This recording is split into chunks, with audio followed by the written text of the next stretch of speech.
Hello, hello. How are we doing tonight? I hope you are having a fantastic evening. We are here live with you Wednesday, or I should say, I am here live with you on this Wednesday. We are getting you hyped for a lot. We have a lot going on this show tonight. Again, you are here in Twitch. We're all over the place. Man, we had a great Monday nighter, couple Monday nighters. And I say we right now. We would be recapping those Monday Nighters. However, Scotty is dealing with some... Hey. Let's go. And welcome, guys. Scotty is actually dealing with some traffic coming home from the Rockies game. He is en route. Dealing with it's raining here in Colorado, so he's dealing with a little weather delay with the Rockies. Rocky season is almost done. So, you know what? It's only a little bit left, only a little bit of time left in this Rocky season, and then Scotty's not going to be having to worry about coming in late on the show anymore. But my name is Chris. Scott will be joining us. We are your hosts for the Action Lab, your premier sports and entertainment talk show on Twitch. It's like talking sports with your friends and family inside your living room, except everyone is all over the world instead. So, guys, we are here and we have a massive show for you guys tonight. We will be touching on so much. Not only do we have week 3 coming down the pipeline, Moon Princess. Oh, Scotty's running late. You know who's not running late and who's always on time and who's always putting in the work is your Buffalo Bills. They've been crushing Moon Princess. We can see the reflection of your screen in the glass behind you. Oh, there you go. Yeah, let's just thanks for the heads up. Let's just spin it that way. You can see the Jokic ball a lot better that way too. You know, there you go. You can see the autograph. There we go. My boy Jokic is going to be in the top 10 of the NBA countdown for. I mean, the ESPN is doing their countdown for the top Major League Baseball or NBA players. So we're going to be talking about that. Major League Baseball is closing down, winding down. I will have a secondary team in the playoffs for the first time in forever. So we'll talk about the Mets a little bit. The Mets made the playoffs for the first time since 2016. So, hey, I'll have a team to root for us. That'd be kind of fun. And so much going on. Then we're also going to get into some social media. I have some fun clips on social media for you. We'll just do some scrolling through some of the little Twitter feed. We'll make sure we get all caught up on some of those. A couple I have to wait for Scotty because he's going to appreciate those quite a bit. You guys will appreciate all of them. And then also, we're going to be touching on coming in hot. Scotty's got some things to say.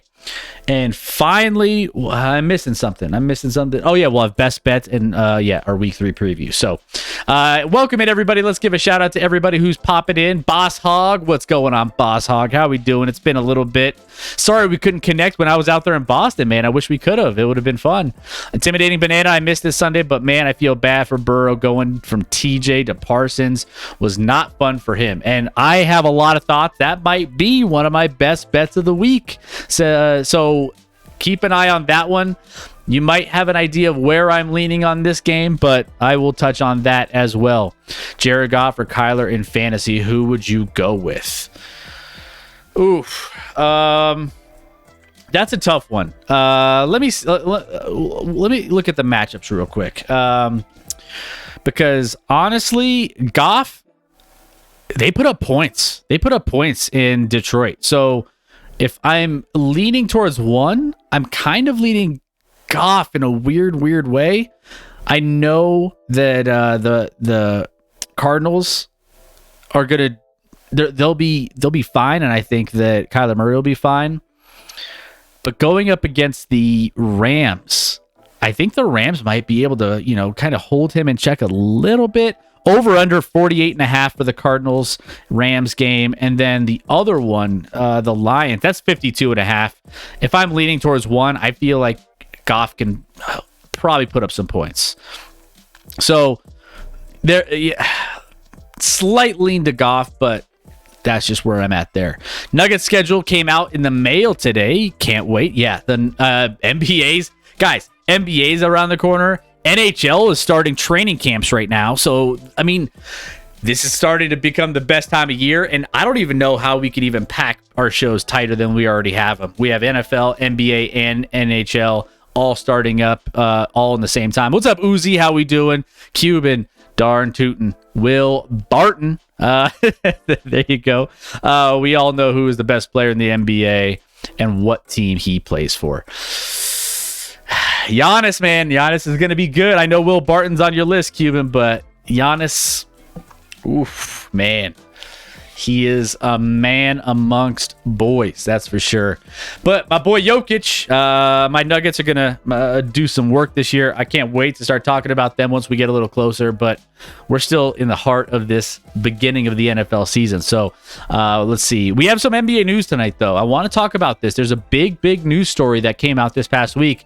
You guys might have heard about it, but there's an NBA Players Association and the NBA negotiating on some interesting things coming down the pipeline in the next couple of years. So excited to talk about that one. Jalen Hurts is the man. Eagles are a top 3 team in the league. So there was a debate going on about this, Uzi, and I think, when it came down to it, the Eagles look like the cream of the crop when it comes to the NFC. When it comes to the AFC, I think it's a 2-team race. Hey! Pure adrenaline football. Let's go. Welcome in. Thanks for being a follower. Hey, let's give pure adrenaline, a nice warm welcome. And where are you from and who's your team? I'd like to get to know you a little bit. Scotty is going to be joining me here shortly in case you guys are just joining us. So just hang tight and he will be joining here. And, but yeah, no, what I was saying, the Eagles. Yeah. Let's go! Eagles look good in the NFC. Really, really good. Cream of the crop in the NFC. Milwaukee's. I'm going to be curious to see how your boys do. This is going to be an interesting week for the Packers and the Bucks. I honestly hope you guys put the Bucks in their place. I honestly do, and I think they do. I think they hold the Bucks down a little bit. So, hey, I'm hoping your boys get there. Live in Pennsylvania, originally from Jersey, and I'm a Jets fan. Okay, welcome. You may be pure adrenaline. You may be our one and only Jets fan. We have a lot of people from different states that kind of all have joined in. We have our first Jets fan. Hey, big comeback win, right? A big win last week. There you go. Can't wait to have you guys as a part of our community moving forward. So welcome. Mr. Boofus. Hot take. Josh Allen is the new Brett Favre. Josh Allen is a new...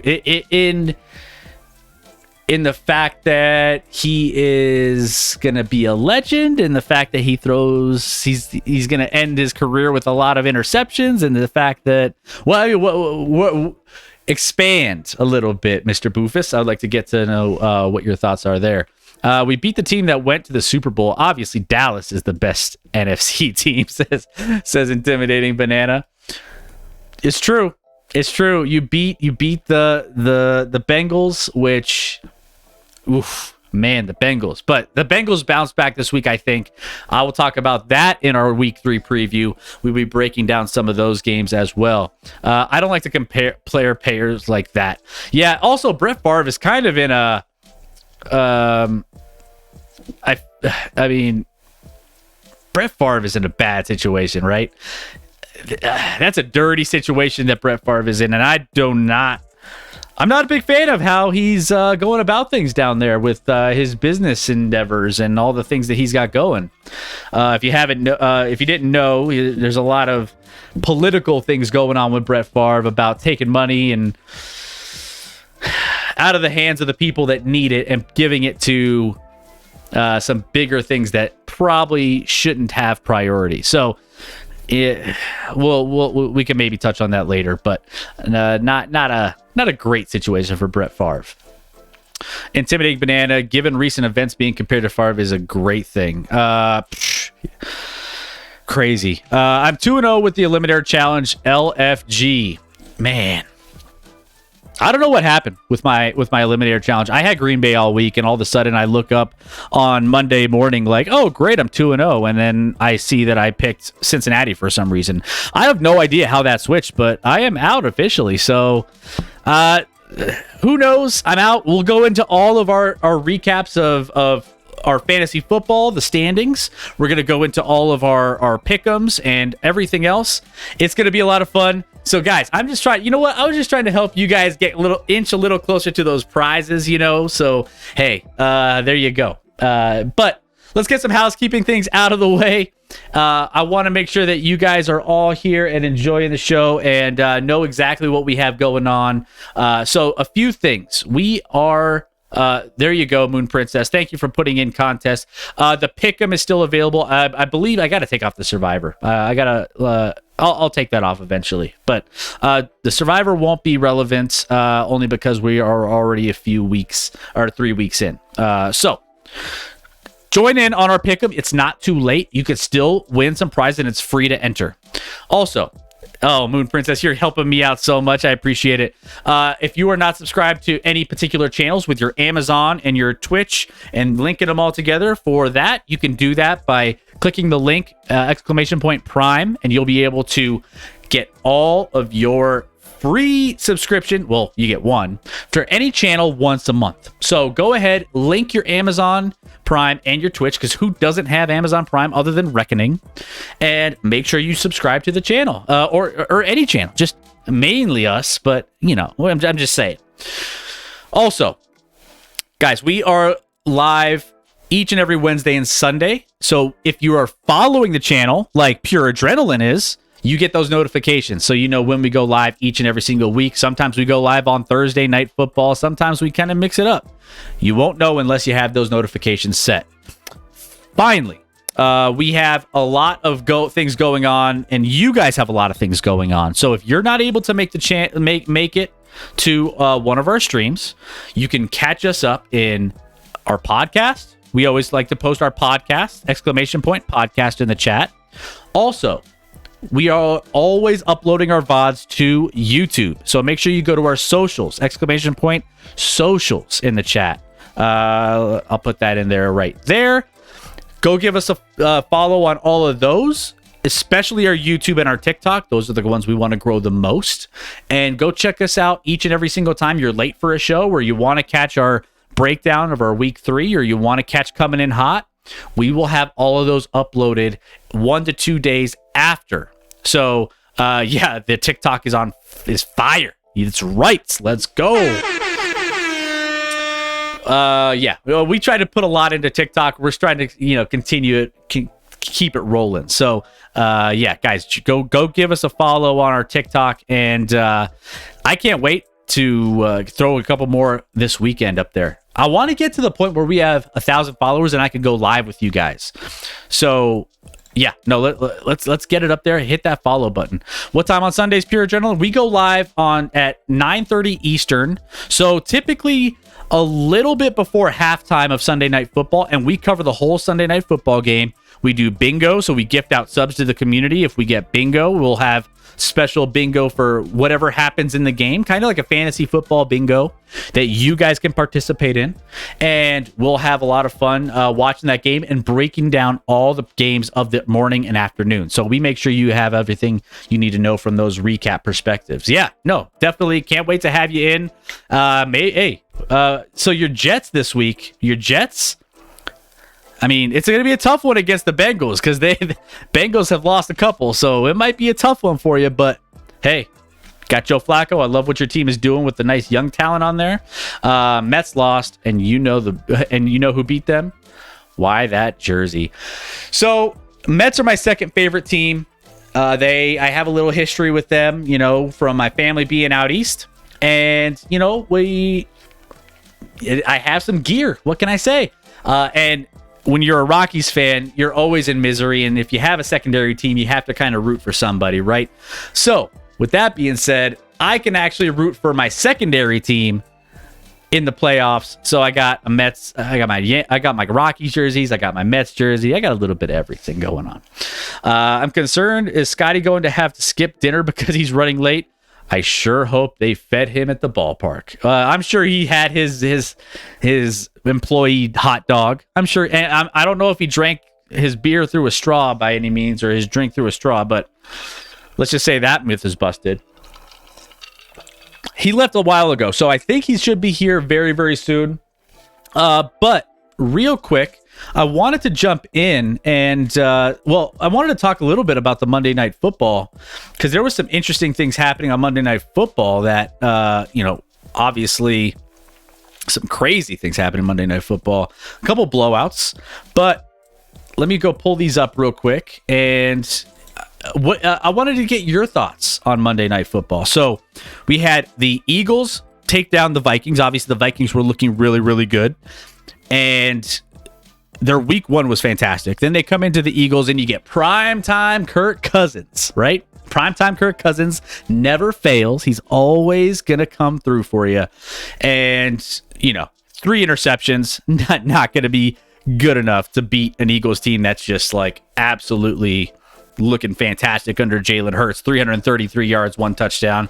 Miles Sanders isn't hurt yet. Go figure.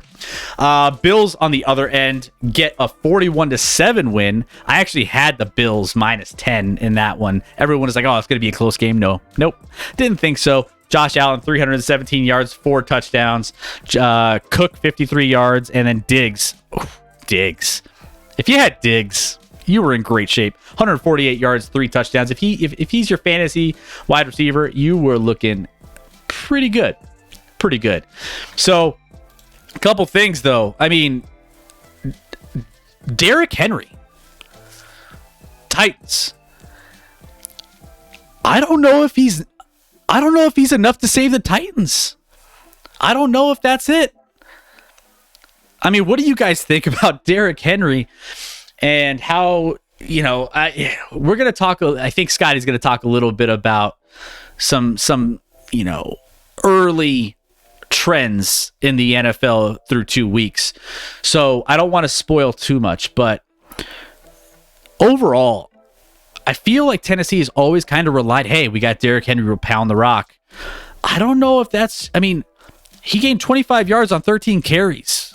He scored a touchdown from 1 yard out, but I don't know. I don't know if it's enough. Running backs is in this league, in fantasy. Running backs aren't it. There's only been a couple decent running backs. We'll dive into that a little bit too, but I don't know. Titans are in trouble. I think they have a quarterback issue. Tannehill has come back to reality. And I think it's only a matter of time if they keep having results like this, whether or not they start, getting a little bit antsy down there in Tennessee where the Malik Willis starts getting his name called. I don't know. It's too early for that now. I think that would be a mistake, but man, it's not out of the realm of possibility that eventually that conversation is going to happen if they keep having bad games the way the way they're looking.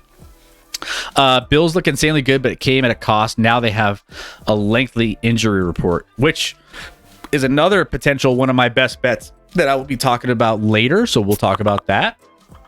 All right. I think Scotty is back in the mix. Let's go ahead. We'll get Scotty in here and give me 1 second and we will pull in the big guy here. Let's do it. All right.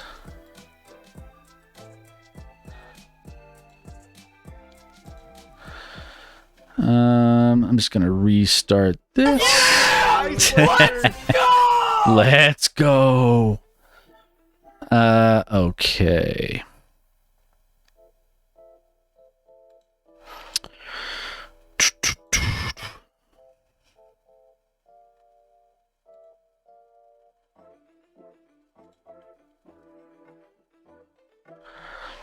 Okay. The moment you all been waiting for. See, you thought you had to deal with me by myself all night. Now you get old Scotty A. Smith coming in. So we're gonna get you. Give me 1 second. Let me pipe him in here. All right, get you going. And without further ado, Scotty A. Smith. What's up? How we doing, buddy? Oh, it wasn't plugged all the way back in the back of my microphone. I'm like, I don't hear anything. There it is. What's going on? We're just getting caught up. You didn't miss much, and everybody is. I mean, everyone's talking all the getting ready for week 3. Yeah, it's crazy. Oh, by the way, Klept, I owe you a hat from our store. By the way, ! store, all of our Action Lab merch is a part of this new link here. So go ahead, click and check that out. Cleft, I'm gonna try to. You need to DM me in our Discord at some point so I could get all your information and we could hook you up with that hat that I've been promising you for the longest time. Scotty, I'm the worst. Usually that's reserved for me, Chris. I'm the one that is the worst. You can't be the worst because I'm the worst. G girl, hey, what's up, G girl? How we doing? Chris, every time I get on camera, I'm like, oh yeah, this thing is still here. That beard, it's coming in, man. It's looking it looks good. so bad on camera, Chris. Even worse on camera. Or this is just what it looks like all the time. I don't know. G girl, go give G girl a follow if you have not already. Go click over to her page, click the follow button, and come right back here and click and hit the follow button here if you haven't. So go ahead. Hell yeah, Chris, you're the man. Yeah, hey. I take care of you. I actually owe some gear to some other people. Mets, G Girl says Mets. Yeah, I mean the playoff bound since 2016. That I was telling everyone else, Scotty, Mets are my second team. I don't have too many second teams in any sports, but baseball I do, and it's the Mets. And they have some. All right. Let's break it down. They have some things to play for. They are playoff bound, right? Mm-hmm. They're in a tight battle with the Braves, NL East, which could come down to the final days of the season, which I hate that, but it is what it is. So, they could receive a bye to skip straight to the NL Divisional Series if they win the division. They should, which would allow them to get DeGrom and Scherzer games 1 and 2, which would be a huge thing. And then, there's working to stay. They could stay ahead of the Cardinals for the second best record in the NL. They'll do that. So yeah, I think they'll be fine. Brewers beat that ass. Hey, it's all right. The Mets always lose some questionable games down the stretch and always choke things away. So that's why I'm like worried about this last little race down the end of this stretch. Because they're good this year, but I'm not 100% sure. I hope they can hold on. Look, when you know your team sucks, you got a team and a backup team. Yeah, it's part of it. I like the Mets. The Mets. Listen, Chris, you should just be excited they're back in. But the Mets have a real shot because you have probably the best 1-2 in all of baseball when they're playing at their best with DeGrom and Scherzer. No one's beaten that, Chris. Now, they're in a battle with Atlanta, and I think kind of getting the number 2 seed is important so that you don't have to potentially face the Dodgers in that second round. You can maybe hope the Dodgers screw up in the divisional on the other side of the bracket. If you're that 2 seed, wouldn't have to play until the NLCS, because obviously Dodgers, Chris, I don't know if you've heard, but they're pretty good again. Every year. I think they clinched the NL West back on like April 23rd. They're pretty good. G girl, all my exes are Mets fans. Yuck. Bruh. Maybe you need to stop dating around. Maybe stop taking field trips down to Queens, and just. I've never met a Mets fan that's a good guy, G girl. So never met one. Me neither. My backup team is whoever is playing the other NFC East team, says Intimidating Banana. Yeah, that's fair. My second favorite team in the NFL was whoever was playing the Patriots at one point. I was like, I'll root for literally anybody against the Patriots. So those days are gone. Now I don't have to worry about it because they'll lose games anyway. It's easy. But Scotty, let's dive right in. We already got all the other stuff. I want to dive in. We have some social media posts that I'm sure you are going to love, and I know everyone in our chat's going to love. So it is our installment of, hey, let's check some social media. Let's do some scrolling. Let's get into it. And let's scroll. And the first thing here is you're going to love this one, Scotty. It looks like nothing so far, Chris.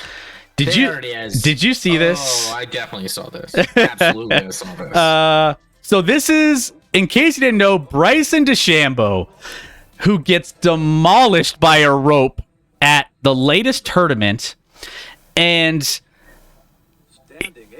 he's a standing 8 count. He looks like he got knocked out from like he just got a sucker punch to the face, Scotty. And No, I'm just it's way more than that. It's like a sniper just got him in the eye. Someone sniped him, Chris. That's how he reacts to this. like, what is Absolutely insane. I mean, he is like he's hurt. That rope really did a number on him, and I'm just like, this is the Bryson DeChambeau we know and love, Scotty. I mean, listen, I don't like making light of someone surviving in an assassination attempt like this, but Chris, I mean, that rope guy was like, I'm taking him out. This is the end of the road for Bryson, and I'm doing it by rope. It's twine, Chris, is what's gonna end Bryson's career. Like, dude, what are you? I mean, he is such a little bitch. I mean, come on, dude. Like, even if it did hurt, you can't. Do you know that there are cameras around? I mean, look. When it's in slow-mo, it reminds you a little bit as if they're doing like a reenactment of the JFK assassination, Chris. Like, where did the shots come from? Honestly, where did the shots come from? I'm surprised. Did they bring out the medic for this? I'm sure they had to like get some medical assistance out there for this situation. I mean, he literally is at the end of his rope. Literally. Like, he's so embarrassing. This took place. What tournament is this? Is one of those live tournaments? Yeah.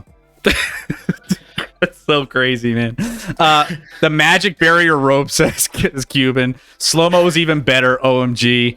I think that ended Agent 47's career instead of Bryson's assassination attempt. Yeah, like this. I saw this and I could not stop laughing. I was like, I thought he was like. I mean, I kept watching to see like maybe there's something that like I don't understand how this could be as big of a deal as it was, but I mean, are we sure it's not his fault? Just look at where the rope is. You bent down. You're tall. You gotta bend down lower than that. Oh my! You're a tall guy, and obviously no one's holding up the other side. We can only do so much here, Bryson. Oh my goodness! But this is the kind of stuff you get when you move to the live tour, Chris. It is. No one's holding the rope up for you. They get too spoiled, man. They get too spoiled, and this is what you get. You get guys who just think everything. Oh, I'm getting paid now. I got people to hold ropes for me. I'll be fine. I get to wear shorts. I'm so fucking awesome. Oh my goodness. All right, next up. I don't know if you could hear this, but this was making the rounds as well, Scotty. And poor Bears fans. Just stupid. I'll let this. Can you hear the audio, Scotty? I can, but I've seen it, so I'm good. Is you okay? Yeah, I'm alright. Is you crying? Go on, leave me alone. You know I'm watching the game. No, I'm not crying. I told you they was finna lose. I don't know why you acting like this. Why is you talking about my business? Why is you talking about my business? But they down bad with 10 points. They cheated, though. They cheated. We would have won. They cheated. You not hot with all this stuff on? Yeah. Hey, man, why you coming Poor. I told you, don't. When they lose, don't talk to me for the rest of the week. Why is you We talked about it. Dang. Whoa, Bears what about fans. the wristbands? You act like they finna throw you in the game to save the last couple of points for Would you. you leave me alone? About to throw you in the game. Like this. I only known you for 2 months. I'm It's been part of the like team. 22 years. Yeah. I've been in this Win, lose, 22 or years. draw. This is where I'm at. Get out. I don't even want you here. What? I know you. I know you Get should- out. Finally, he's like, get out. For They need real. to recruit you if it's this serious. Get out. For real. I'm on the team. I'm with the team. Get out. Come on. Come on. All right, okay. Is that his? That's got to be his girlfriend, right? I mean, you figure that's. I would think so. And why is she putting him on blast? I'll give him respect. There's a ton of women out there that say they want a vulnerable man, right? They've only been together 2 months. I'm not sure I'm crying over a football game in front of a girl I like after 2 months, Chris. Maybe. I mean, I've been there before. Like, there have been some Chiefs playoffs losses. I will fully admit, when they lost to the Colts years ago, when they were up like 30 points, after I had some drinks to console myself, there were some tears, Chris. Got emotional. But I was also, I believe, married at the time. So little different situation, but we talked about it, Chris. Being a Bears fan is rough. We're like, when was the last time they were actually good? And we said, don't throw the BS on that Super Bowl run with Rex Grossman, because again, Rex Grossman, it's literally in his name. I appreciate him showing his emotion and being like, I mean, the wristbands, Chris, the wristbands. Hey, they were about to throw him in that game and get him some reps. What up, Suckle? Hey, what's up, Spees? Hey, go leave, follow Spees, and come back. Spees and the Benchmark, who have come back this year. Go give them some love. They are fantastic. Silky and Chris Spiezak do absolutely everything and more. So go give them some love. He says, this dude's woman is dead wrong. Let the man suffer in peace. Mm-hmm. I only know you for 2 months. This has been my team for 22 years. Oh, at what point, Scotty, does the precedence of the team versus your relationship, when do things start kind of all right, you've been here long enough to where, you know what, you can start giving me some shit? It's got to be more than 2 months. I think a little bit on both ends. Maybe don't. I'm not like I said earlier. Maybe don't cry in front of a girl you've been seeing for 2 months over a football game. Gradually get them in and let her know how passionate about you are before you start to get emotional. I mean, and no offense, but it was Bears Packers. What did you think was going to happen, man? What did you think was going to happen? The same thing that happens every time you play the Packers. He had to have been in a fantastic place. We beat the Niners week 1. We beat one of the best teams in the NFC. And look where we're at now. The game is over at halftime. Why still in the jacket at the final? Guess who put on the 200 points in this past weekend at ESPN's PPR league? Ooh, there you go. Get him, B-Rock. Get him. Scotty's mic is ringing or echoing. Oh, let's see. Yeah, I don't know. That's Chris's fault. It's never my fault if I don't sound great. I have the voice of Ferdy and Jesus. I'll try to fix. I'll try to see what's going on with that echo, but we'll try to get that fixed. What else do we have? Still mourning Cutler's divorce. Did you ever get evicted or something? Where's your backdrop, says Spees? Oh man, listen, I didn't have time to prep tonight. All right, I was coming from Coors Field. Not that I have a back. Maybe I'll get one of those. Chris, should I get one of those? Because like I said with my wife, maybe I'll get one of those what they put in front of the red carpet where they take pictures in front of, or whatever you call that, the back thing with our logo on it. Maybe I'll just get that. Yeah, I'll just slide that in every show. Yeah, I mean, you can make that work, right? That would be easy. Scotty going full on the Civil War general. Yeah, guys. Except they didn't wear hoodies then, okay? And sweet Action Lab hats. All right. Go to our store. Go check them out. ! Store. Next up on the scroller, we have airplanes turning your brain to mush. And this, this isn't even really sports related, but I was just. Scotty, there's a lot of people that panic, on planes when you get on a plane and you just don't know, if you're gonna if you're on Southwest and maybe you don't know if you get on in the right time and you might not, you kind of have that panic if you're in the third group or something, and you might not get a spot where you're sitting, where your bag's gonna be, and it's just kind of a mess. This guy seems to be having some trouble, Scotty, with trying to figure out how to fit that bad boy into this overhead compartment. And, airplanes turn your brain into absolute mush, as it says here. Sometimes there's some pressure. It looks like maybe everyone else is boarded, so maybe he was already late. He was maybe a connecting flight that he had to run from. And then he spent too much time at the airport bar, which who does that not happen to? Probably almost missed a flight or two when I've got to the airport hours early, Chris, and it's because I'm at the bar. That's right. All right. So I'm not going to judge this guy too much. This is the first time seeing this one, but maybe piece it together and figure out, like, I don't know, my 1-year-old Chris has one of the, with the different shapes, and you got to put the shape through the right shaped hole, and he figures that out pretty good. And he's 1, so this guy clearly didn't do that as a child or play like Tetris. Maybe I'm dating myself here, Chris. Maybe people don't know what Tetris is anymore, but just find a way to slide that bag in there, If it's not working that way, maybe adjust. Where's the adjustments? What is this? Is that Nathaniel Hackett out there? Like, what are we doing?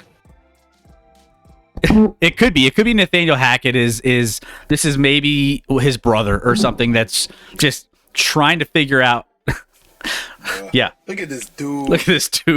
Who starts putting it in that length, like the vertically though, like up like that. That's so weird, man. Anyways, Tetris is fun, says Casually Average. Exactly.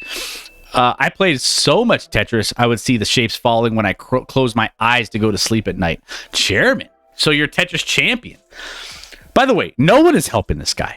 Obviously, like nobody. But I'd feel bad. I'd be like, "Hey, have you tried turning the bag?"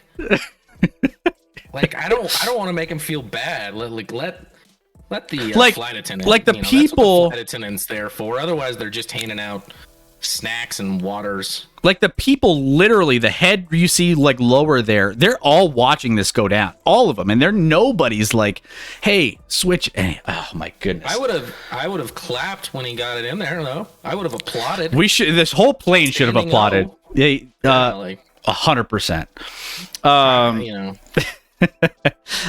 Next up. Agreed. Scotty would not be the person I'd want to hear that advice from. Yeah, I would be a real dick about it. You would. All right. So here we have some history happening in the Major League Baseball. We have home runs flying out of the park. Aaron Judge is hitting home runs left and right, and a bunch of kids ended up jumping in, grabbing the 60th home run ball. And let me play the clip. And look at this dog pile. I mean, it's crazy. The dog pile, just CG girl. These are the type of fellas you need to be going after. These classy gents. G girl, just go to a Yankees game and just be anywhere near a home run ball, and you'll get guys just flocking to you, and they'll just jump on you. They'll give you some love. Not sure you want to be in the middle of that, Chris. Fought through a dog pile to get Judge's 60th home run, only to give it back to the Yankees for nothing in return because he's done so much for the organization. Last time we checked, Aaron Judge was 17 when the Yankees won the World Series. Yeah. So the kids that got this ball, they ended up getting some nice gear or whatever. Scotty, what would you? I mean, there's no way I would leave that stadium without getting something in return. You're not saying, "Oh, no, I'm good. I don't need anything." I'm asking for some shit. I am not giving up that ball that night. I'm not giving up that ball that night. Now, that doesn't mean I'm not going to give it up later, but I'd like to assess my options. I'd like to get some financial advice on what's about to go down, but I'm taking that ball with me that night because I'm in over my head. This is too big of a situation for me to grasp. Listen, do I want to roast the kid for doing a good thing and not trying to get every dime like everyone out there is trying to get all the time from people? Yeah, but I heard on the radio they're like, yeah, well, maybe he doesn't need the money. Maybe he's doing real good. I'm like, he's 20. Who's doing real good at 20? He's a kid. Nobody's doing good at 20. Why not just pretend you didn't catch it, get the Instagram footage of being there, and then certify it? I would have tried to think through it a little more. Maybe call mom and dad and be like, what do I do? But I mean, if he's doing that good, why is he in those? No, I'm just kidding. So he's 2 home runs away from breaking Major League Baseball American League record for 61 in a season set in 1961 by Yankees outfielder Roger Maris. So he is, tracking fairly well. And do you think? I feel like he gets there the way he's been hitting them out of the park. How many games are left? 15, I think, 12, right? Probably, maybe including tonight, he has 15. I guess more like 13, 14 maybe. I think the Rockies have. What do we got? We got after tonight, 4 more. We got 13 more after tonight. So, and for the current pace, I'm looking here is 66 would tie third Major League Baseball history. So he's on pace for 66. So unless he gets like, yeah, he's gonna get there. But I will say, Chris, there's a lot of talk out there on the different sports networks that this might be the greatest single season we've ever seen. And I'm like, let's pump the brakes here, okay? This is a phenomenal year, and they use the argument. The next closest person, like he has 20 more home runs than I think second place does. I think second's like 40, and he's got 60. Absolutely phenomenal year. And yes, I understand the whole allegations with Barry Bonds and the ties that will go with that, with the steroid accusations and whatnot, and probably more than accusations. Obviously, he did take steroids, but. The year Bonds hit 73, not only did he hit 73, his on-base percentage was out of control because he walked like 300 times, Chris. Like, he walked a lot. No one was throwing to him. He walked over 100 times more that season than Judge is this season. So that gives you already way less plate appearances. Not to mention he played in parks, a lot of his games in San Francisco, LA, and San Diego, which is not exactly like Fenway and Yankee Stadium where you can just launch them out. So... Listen, phenomenal year for Judge, respect, but nobody's touching that Bonds season. Bonds was so good this year, or that year, and maybe call him a cheater if you want, but if you're just looking at the actual season itself, dominant. Welcome in, Jim on Sports. Thank you for the raid. All you guys coming in, I hope you are having a fantastic evening. My name is Chris. This is Scott. We are your host for the Action Lab, your premier sports and entertainment talk show on Twitch. Thank you for popping in. Hope you had a great stream, Jim. And yeah, like how are things going? How are you doing, buddy? How are all you guys doing? Jim? If you're new, let us know who your team is and where you're from. We like to get to know each and every one of you. Hit that follow button. And guys, go over, give Jim some love. Give him a quick follow as well. Go click away, follow, and come back. Jim's fantastic. So yeah. So don't even click away, Chris. Just open another window. Or just open another window. This is the 20. What are you doing to us, Chris? Technology, right? Is that how this works? Yeah. By the way, what's up, football wife? Football wife, how are we Chris. doing? I was starting to worry. I mean, I was starting to put out. Like, if she didn't come into the show tonight, I would have been really sad. I mean, I'd have been like, oh my gosh, she's going through it. I would have been. Yeah. Football wife, I know you weren't here on Sunday, and I was like, I get it. I don't. Maybe you had other things going on, or maybe it was just I need to be away from football, and that makes a ton of sense. With the tough loss, she's like, "LOL, I'm fine." I'm just glad to hear it. Yes, I'm glad to hear it, football wife. Yep, absolutely. Roger. Glad you're back. So all right, so yeah, there we go with this. Baseball story here. Next, last Twitter feed here, and that is Miami quarterback Tyler Van Dyke says he prefers playing road games because the Hurricanes have such a terrible home atmosphere. Oh my goodness. Just Miami. Did they like lose a home game or something? I don't even know the context behind this. Did they just lose at home? So he cited the fact that they just absolutely don't have any like legit like hype around their games at home. I didn't even see the final score. Let me double check this. They lost 17-9, but that wasn't at home to A&M. Yeah. That was in Texas A&M, but I guess he prefers the atmosphere because they don't. A&M's gonna have a better atmosphere, no doubt. But Miami Hurricanes going into that game were ranked 25th, so they're still a top ranked team. Not being able to get some hype around their home team. If your quarterback is saying that about your own fan base and you guys are a ranked team, I feel like there's some issues there. It's do you think this makes fans want to show up more or less? Exactly, that's what I was thinking too. I was like, oh, I mean, he can be right, Jim, but just don't say it.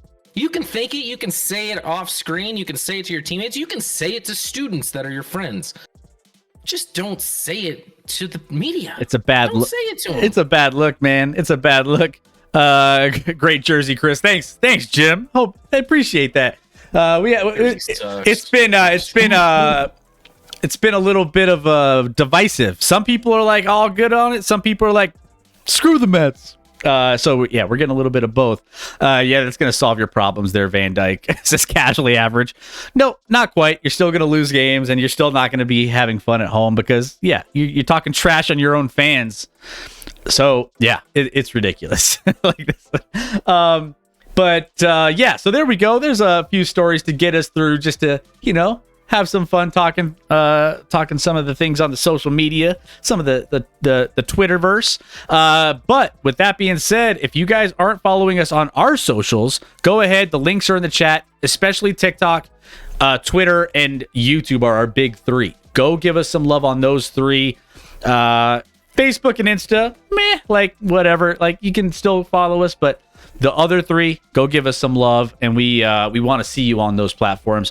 1, YouTube, we always put our VODs on after the shows. 2, TikTok, we're always throwing some fun content. And 3, Twitter, we're always NFL Sundays. We're talking to you. We're throwing out some tweets. So go ahead and go check those out. If you're one last thing on this. Did he say that he must have said this after their loss at A&M? Where, correct me if I'm wrong, did he have a great time when they scored 9 points in the game? Was that a lot of fun for him? Did he enjoy that? Probably He likes playing on the road better because they put up 9 points. I don't know, man. I don't know. All I know is he's not helping himself at any level here. So what can you do? All right. So next story is we're going to get to all of our NFL Week 3 predictions, all of our breakdowns, everything here coming up. But first, there's one topic I want to cover, and that is a little story happening in the NBA. Now, this typically NBA is like kind of on the back burner right now. We have some top 100 lists being revealed on ESPN. I'm curious to see how those pan out towards the top 10. They've already released all but 10. So it's going to be interesting to see those. But maybe we talk about that next week. First, we have some interesting news coming out of the NBA.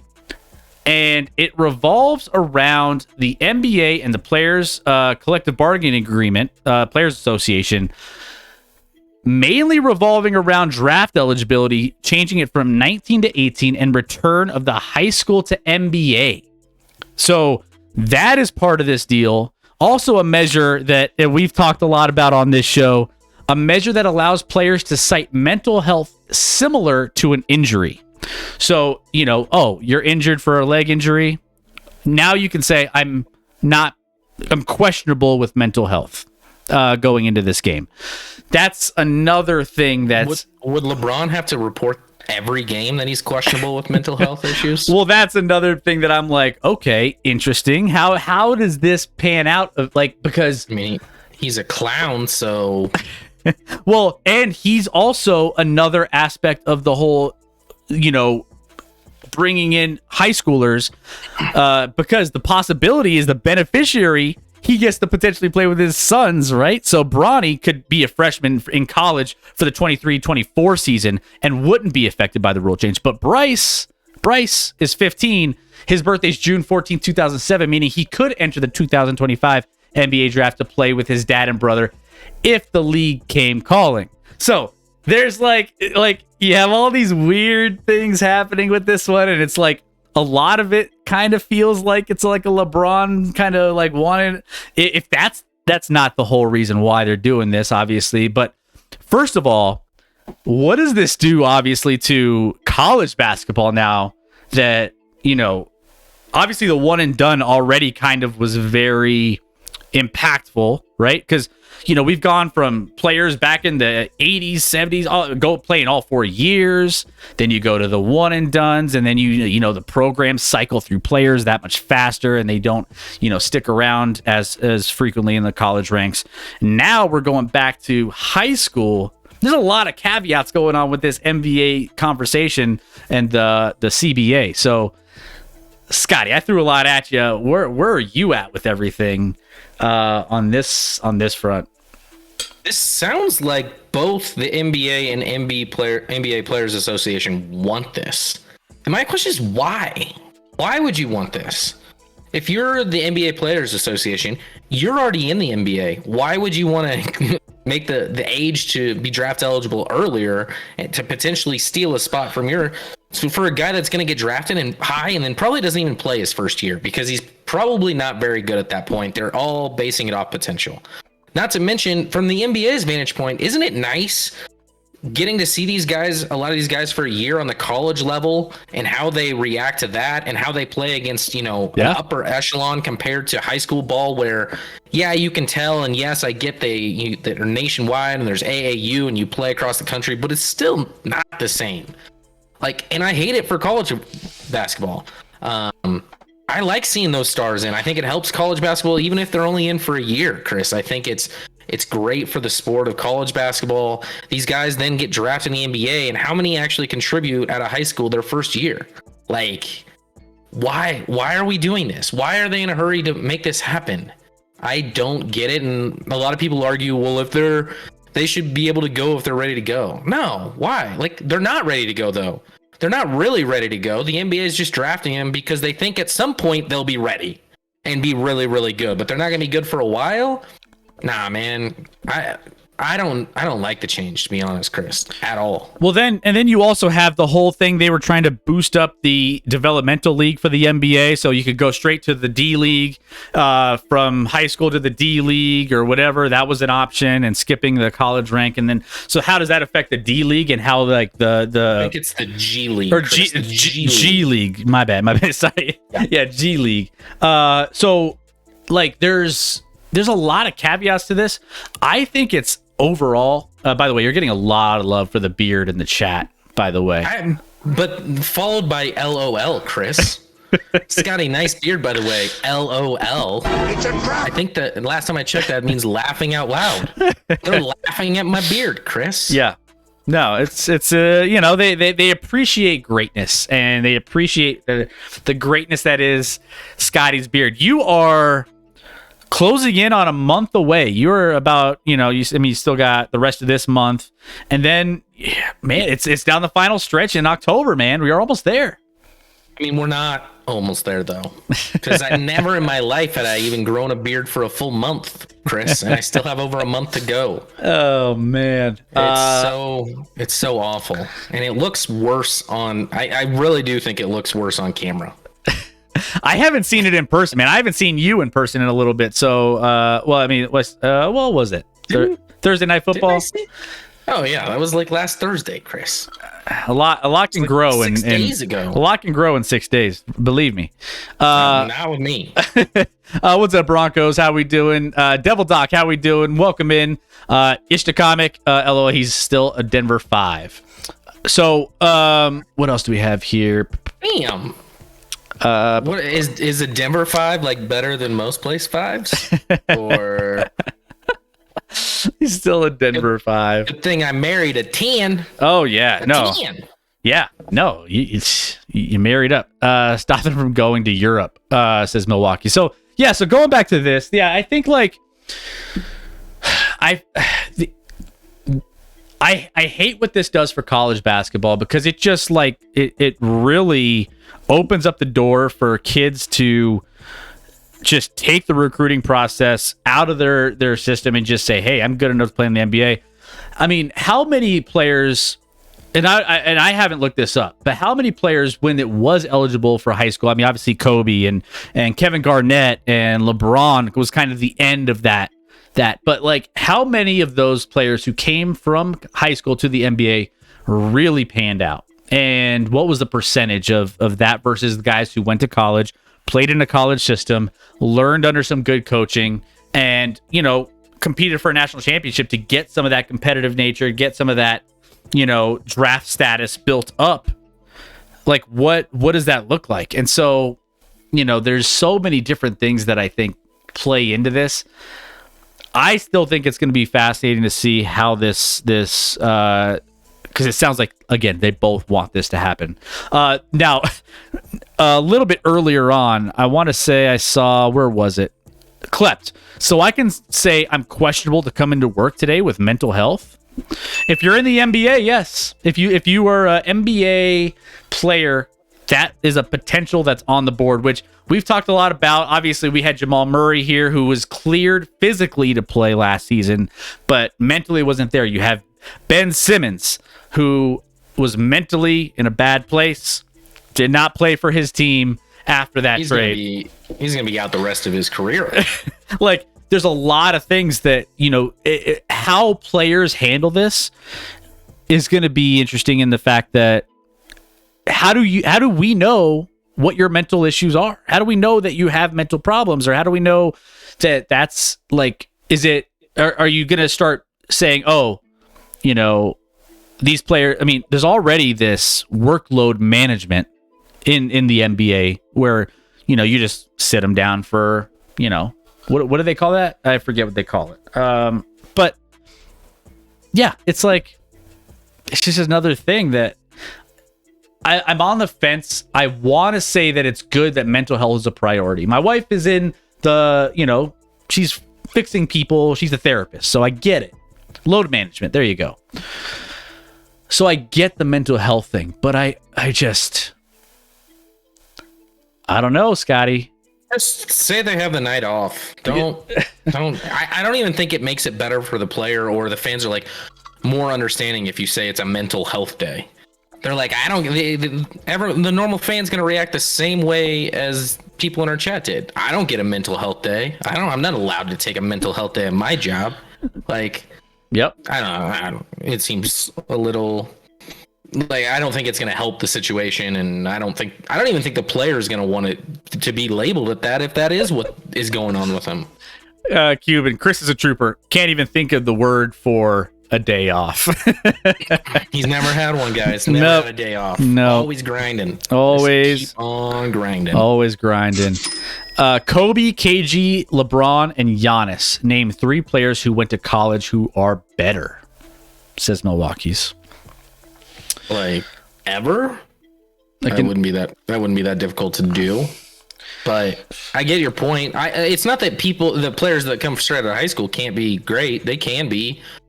But was KG great his first year? No. Was Kobe good his first year? Oh, not no. really. And LeBron, I know, got Rookie of the Year, but that was just because he was LeBron. He didn't actually deserve the award. In fact, it should have been Melo. And I'm not even a Melo guy necessarily, but LeBron just got it because of the hype. So he had a lot to improve on. Yep. I might honestly get it if it was I'm not feeling it. Here's my 50K game check back, says Casually Average. Nothing wrong with a little bump and grind, says Broncos. PTO, says Football Wife. Little pay time off. That's all. Little PTO. I guess that's true. You do have PTO for mental health days, but I try and use those to travel. Hey, that's part of it. South Bend Cubs 2022 Midwest League champions. There you go, Stacka. Let's give it up for Stacka. We finally got the news we were waiting for. We knew there was a big championship on the line. Somebody's, at least the Cubs are winning somewhere, Yeah, I know. Gotta have some sort of Cubs winning something, right? All right, so we're gonna dive into real quick the week 3. We're gonna dive into week 3 actually. So this is we'll be monitoring this, by the way, as we go on. So Milwaukee's real quick, staying on this topic. So name someone over the past 20 years who went to college better than those players. Steph went for, did he go 3 years or all 4? Steph Curry. People love Anthony Davis. Anthony Davis went to college. They rank him as a high profile player, right? If he's ever playing in a game, but if he's healthy, Anthony Davis is a pretty substantial player. Embiid, everyone loves. Now, are they better than those players? KD, yeah, KD went to Durant, Kevin Durant for sure. Shaq, Kareem, MJ, says Cuban. Football wife. Let's Thank go. you so much. Let's. She's back, and she's gifting, back. as she always takes care of you chatters. She is our residential mom and wife in the chat. I don't know. Well, maybe that's a weird statement. I retract that. I don't even know what I was talking about. Thank you so much. And Shaq Gamer, Skur, Beansworth, Zay, and Nello Nasty are all beneficiaries of new gifted subs. Welcome to the community. Hope you guys are enjoying the shows. Thank you, Football Wife, for all your generosity. You are incredible as always. Oh, you're the best. Broncos back and better than ever. What else do we have?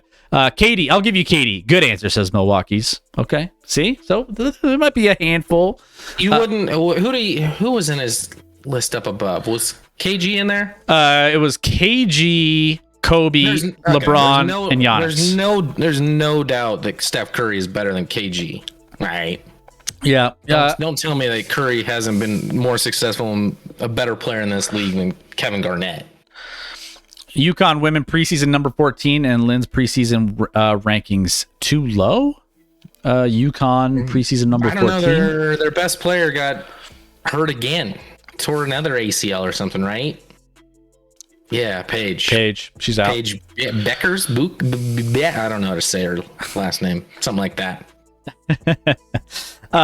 So there you have it. So we'll monitor this situation as we get closer. So like I said, Scotty, we're approaching a crazy time of the year. This is we went from like the desert, like, you know, like in the ocean, in the middle of the ocean, there's like nothing. It's like a desert. There's nothing out there.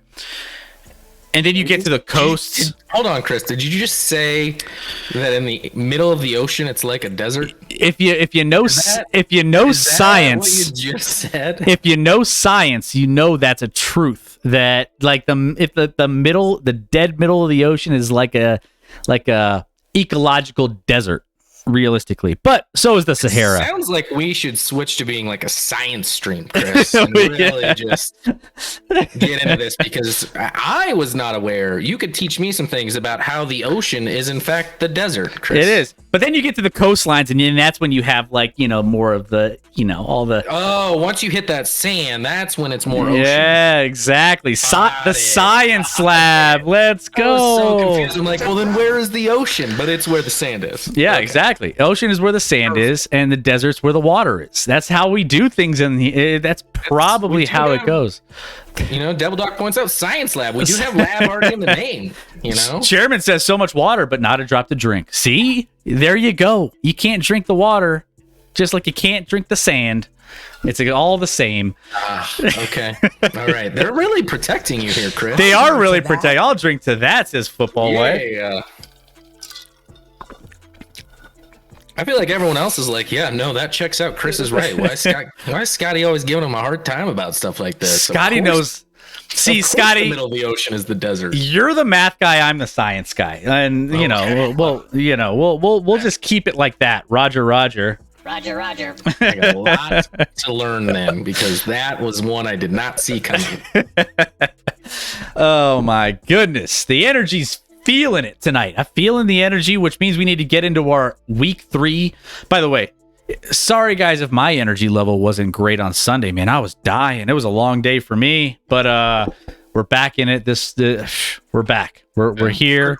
Forgive Chris, guys. He had to endure that Broncos Texans game in person. Okay, and that can't be easy for anyone. It was. Right? It wasn't. I wouldn't have been able to make the stream after that. I would have been so depressed. It was not. To watch that game.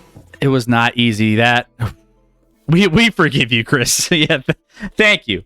I was like drained after that. So, but my energy level's good. I got me some good whiskey here. We got some great community in the chat. We got Scotty A. Smith here coming in. You know, by the way, how was the Rockies game? Was good? I mean, I left before it actually started, Chris. But they had a scheduled start time of like an hour later than scheduled. Plus, I saw they were down 3-0, but I should check. They're in the top of the 5th. We just need it to be an official game. That's really important, which means we got to get through 5 innings here. That's it, Chris.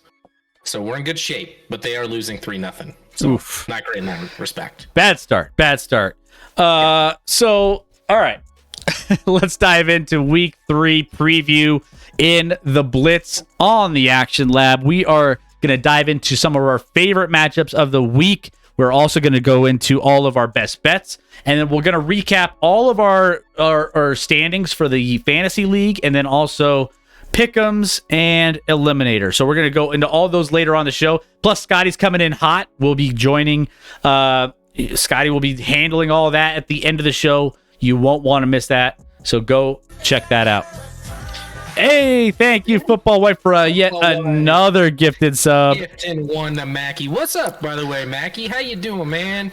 Let me give a shout out to Mackie. Thanks for coming in. Mackie does a little Twitch streaming himself. There you go. From time to time. So check him out. Just at that name itself, Mackie D33. Check him out. Him and one of my good buddies every other Saturday, I know, have a stream that they do where they just, it's a just chatting, kind of go with the flow thing, but entertaining for sure.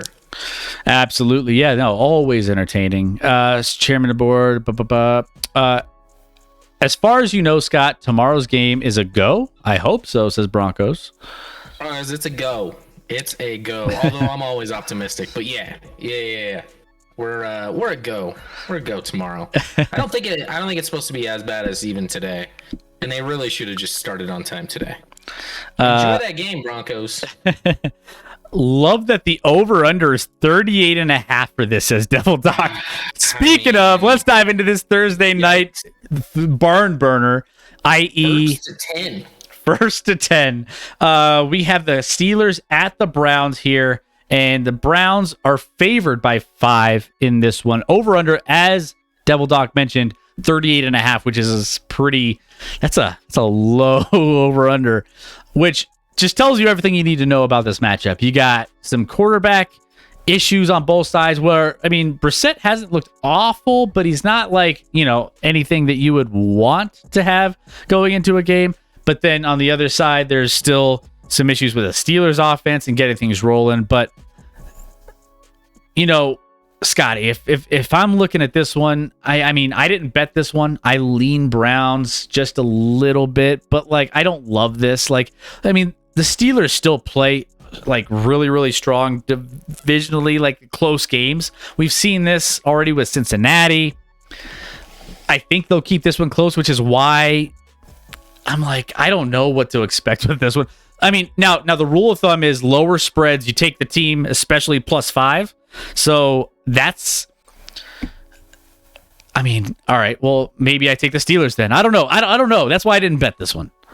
This line doesn't make any sense to me, Chris. Now, I know it's a short week, and I generally don't like betting on road teams on short week, on the Thursday night games, because they don't have a lot of time to prepare, and they're the traveling team as well, so it's hard to, get ready for the game. But why is this line 5? Why are the Browns? First of all, typically when the Steelers and Browns play in Cleveland, half the stadium Steelers fans anyway, right? Yep. So is this really even home field, or is it going to be a neutral setting? And the Browns are favored by 5. Why, Chris? Why? I think the Steelers defense is probably better than the Browns. I'd say the Browns offense, and not that the Browns offense is great, but is better than the Steelers. But 5 points in a 38.5 over under, and here's what scares me though, Chris. Usually when I see spreads like this, there's not a lot of spreads where I'm this doesn't make any sense to me at all, this number. So I get scared off from it because I'm it's a trap. But I'm gonna fall for the trap this time. I'm taking Steelers in the 5 points, Chris. In a low scoring game, if they can create some turnovers, we'll see how the Browns can come back from that devastating loss last week. Their run game has looked pretty good, and Brissett actually hasn't looked bad. But the Browns also haven't played great competition yet. I'd say the Steelers have had, what did they have? Bengals and then Patriots had slightly tougher opponents than what the Browns had with the Jets. And who'd they beat? Panthers week 1. So give me the points. In a low scoring game, 5 seems like a lot to me. They're basically, if Steelers get to 17, they're going to cover this. They just got to get to 17. get one defensive touchdown, and Trubisky make like a couple plays. For the love of God, make a couple plays. This could be, if Trubisky doesn't play well in this one, Chris, we might see Kenny Smallhands Pickett moving forward. You have an extra little, you got 10 days to prep for the next game, and Trubisky keeps looking like he's kind of looked, in my opinion. We're going to Smallhands, Chris. Yeah, no, I think you're right. I think I talked myself into Steelers +5. I think it's 4.5 now. But if you're able to get 5 somewhere, go for it. But yeah, a low spread like this, it's just, I think the Browns are the better team, but I think the Steelers keep this close, and they could win outright. I mean, you look at that +170 bet. So you bet 10 to win 17. That's not a bad value here if you think the Steelers can come out. And I think this might be a close enough game for them to potentially win outright. But again, I'm not messing around with it. But if you guys haven't made your Pick'em contest, go ahead and click on that link in the chat. Go do our Pick'em challenge. It's not too late. And you can make sure that you're winning some prizes. You're only a couple weeks behind. Scotty always misses a week. I always end up forgetting to make my picks a week. So, hey, anything can happen. Anything is possible. ! Possible. If I don't miss a week, I'm running away with this thing. Yeah. No. Although I'm not in the lead right now. I think. We going to look at that later, Chris? I think Football Wife's. We will take a look at it later. But yeah. Anything is possible. Yeah. Sure. Join it if you haven't. All right. So there you go. Steelers, Browns. Make those picks before tomorrow if you guys are in our Pick'em League already. And then you can get in on all that action. Now, Pickett isn't starting anytime soon. He has Tomlin's trust, and Pickett isn't ready. Why does he have Tomlin's trust? And Pickett can do what Trubisky's doing, which is nothing. Like, Trubisky did his best to lose week 1 against the Bengals when the Bengals were doing their best to lose it. Both teams were doing their best to lose that game week 1. And then week 2, you lose to a Patriots team that has Mackey's favorite quarterback, Mac Jones, at the helm? Come on. How bad is TJ? How many weeks, says Mackey? It's going to be a little bit. Torn pectoral, right? I think that I think they said like 6 to 8 weeks, and so he's a week in, so 5 to 7, I would imagine, is the timeline there. I'm sure TJ is the type that'll try and come back as soon as possible. Mackie gets so mad when I bring up Mac Jones, because he's like, he's not my favorite. I just thought I had him rated higher than you did. And I'm like, Mackie, you're adorable. I think he is your favorite, though. Like, I think if you were starting a franchise, you'd be like, Mac Jones. Mac Jones is the guy. 100%. I think that. Why would you want Josh Allen? Why would you want Pat Mahomes when you can have Mac Jones? Matt Canada limited Mitch horribly. What else do we got? It sounds like we got some people that love Matt Canada. Love him. Yes, you Canada. There you go. Starting to feel bad for Canada. Oh no! I never thought I'd get there. Next up here, we have an interesting game, which historically, there used to be a nice little rivalry. The Ravens and Patriots, the playoff matchups used to be so good. Well, this one, pretty close. Come on, man. You have Ravens at the Patriots here, and Scotty, I think we're on both opposite sides of this one when it comes to some of our best bets. Ravens favored by 3 going into New England. 43.5 is the over under here. So that's by the way, guys, for all of you guys who are new to betting, Ravens -3, that means they are favored to win this game by 3. So I want to just make sure for everyone who's new that, that's kind of how you break this down. That's how you make this matchup even. So, the favorite, everyone will obviously always bet on the favorite every single time, but Vegas always gives the other team. It's only a game. Why you have to be mad? Why you have to be mad? You don't. I'm always mad. Scotty's always mad. He's gonna be mad at the end of the show with this coming in hot. But that's just, so like if let's say the Bills were playing the, Jets. obviously everyone's going to bet the Bills. So what they do is they take away 10 points from the Bills and they say, all right, now play this game and see, how the Jets do with 10 and those 10 points. And then that's kind of how that works. Over under is combined score. So 43.5 between the two teams when the game is all said and done.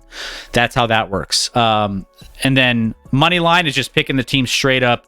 If you bet 100 to win, if you bet 100 on New England, you win 140. If you bet 165 on the Ravens, you win 100. So that's just kind of how that's how Vegas breaks it down in a nutshell. Ask your questions about betting if you want in the chat, and we could dive a little bit more into that as well. But let's dive into this one, Scotty. Scotty, you I think one side of this one. If you want to dive in, go ahead. I don't even know if I do like this side, Chris, but I listened to a podcast that talked me into it, and oh no, very well-known sports bettor in Vegas that I trust his Is it idea Fez? quite a bit. Fez? Yeah, Fez, D Fezic. Actually, this is mostly moved down to 2.5.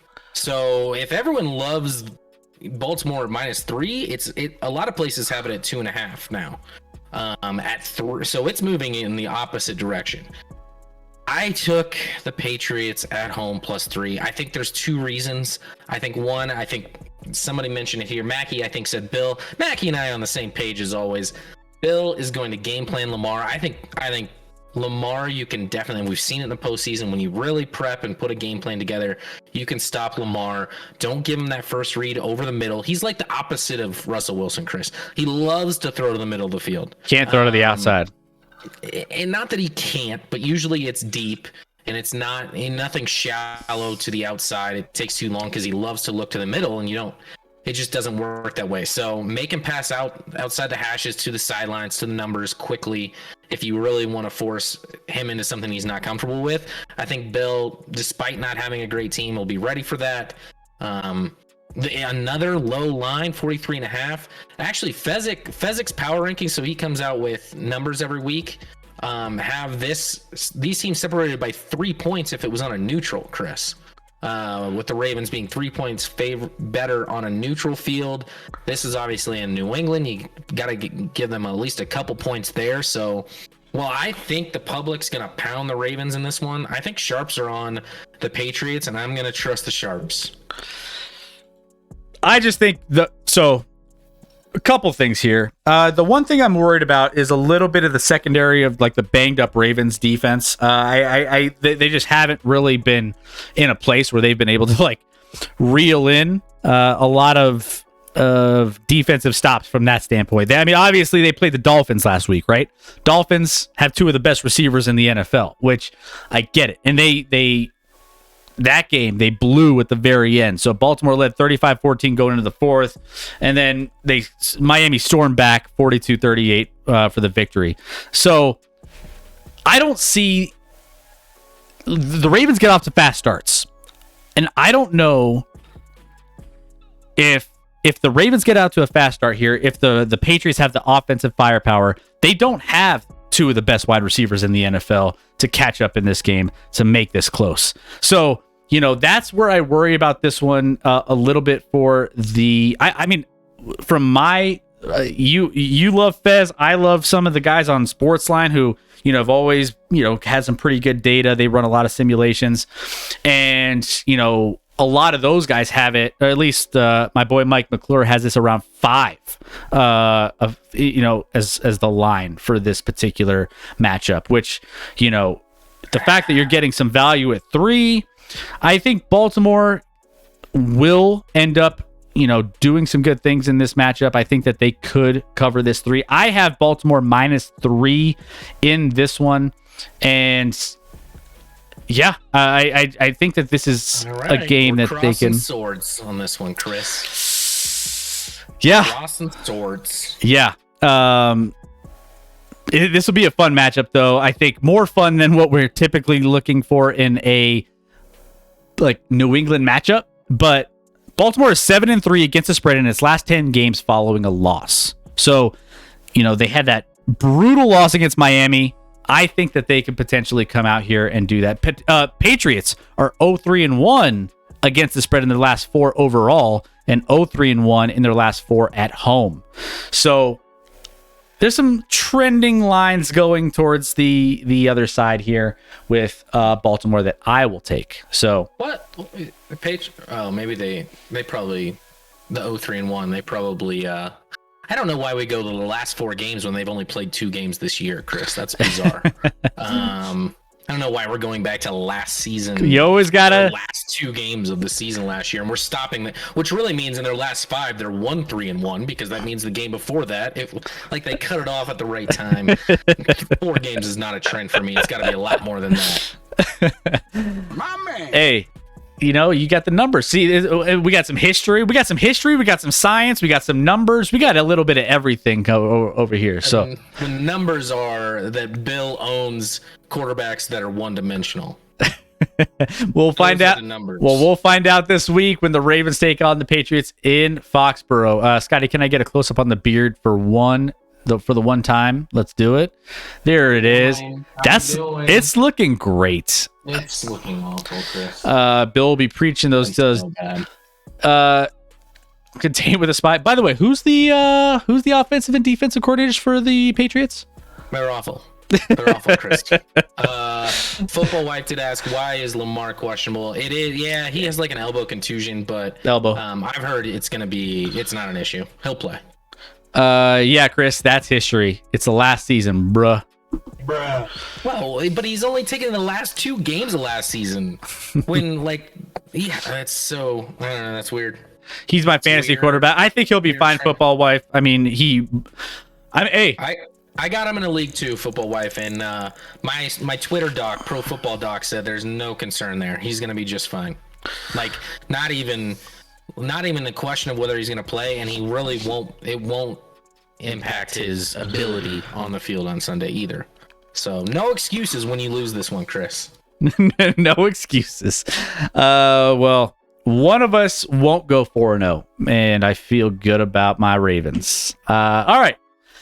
Bills and Dolphins. Ooh, this is a juicy one, man. This is juicy. Obviously, you had Tua coming off the career lifetime game, just blowing up, throwing touchdowns left and right, making a comeback against those Ravens that we just saw. And we have the Bills, who just blew out Tennessee on Monday night. It was just not even close. And Tennessee looked rough. But this will be an interesting matchup. This game, Bills -5.5 here. This line has fluctuated a ton, by the way. This has gone up and down and up and down. I think right now it's 6.5. At least it's 6.5, yeah. And I saw it open at 5.5. I think it's only gone up, Chris. And which is honestly interesting to me. So yeah, because you're on the wrong side. I mean, I didn't even take this one. No, I don't know if you're on the wrong side. I don't have a great feel on this one. No, I feel like this is an interesting one in the sense that I don't know. I mean, the Bills are the top team in the rankings, right? They're the Kansas City and Buffalo are the cream of the crop when it comes to the AFC. Now the NFL. Bills are in the NFL, because I feel like we'll dive into that later. So Bills defense is a little bit more healthy than Baltimore trotted out last week, but like Dolphins have one of the better home field. I mean, they have a decent home field here, especially, coming down to Miami.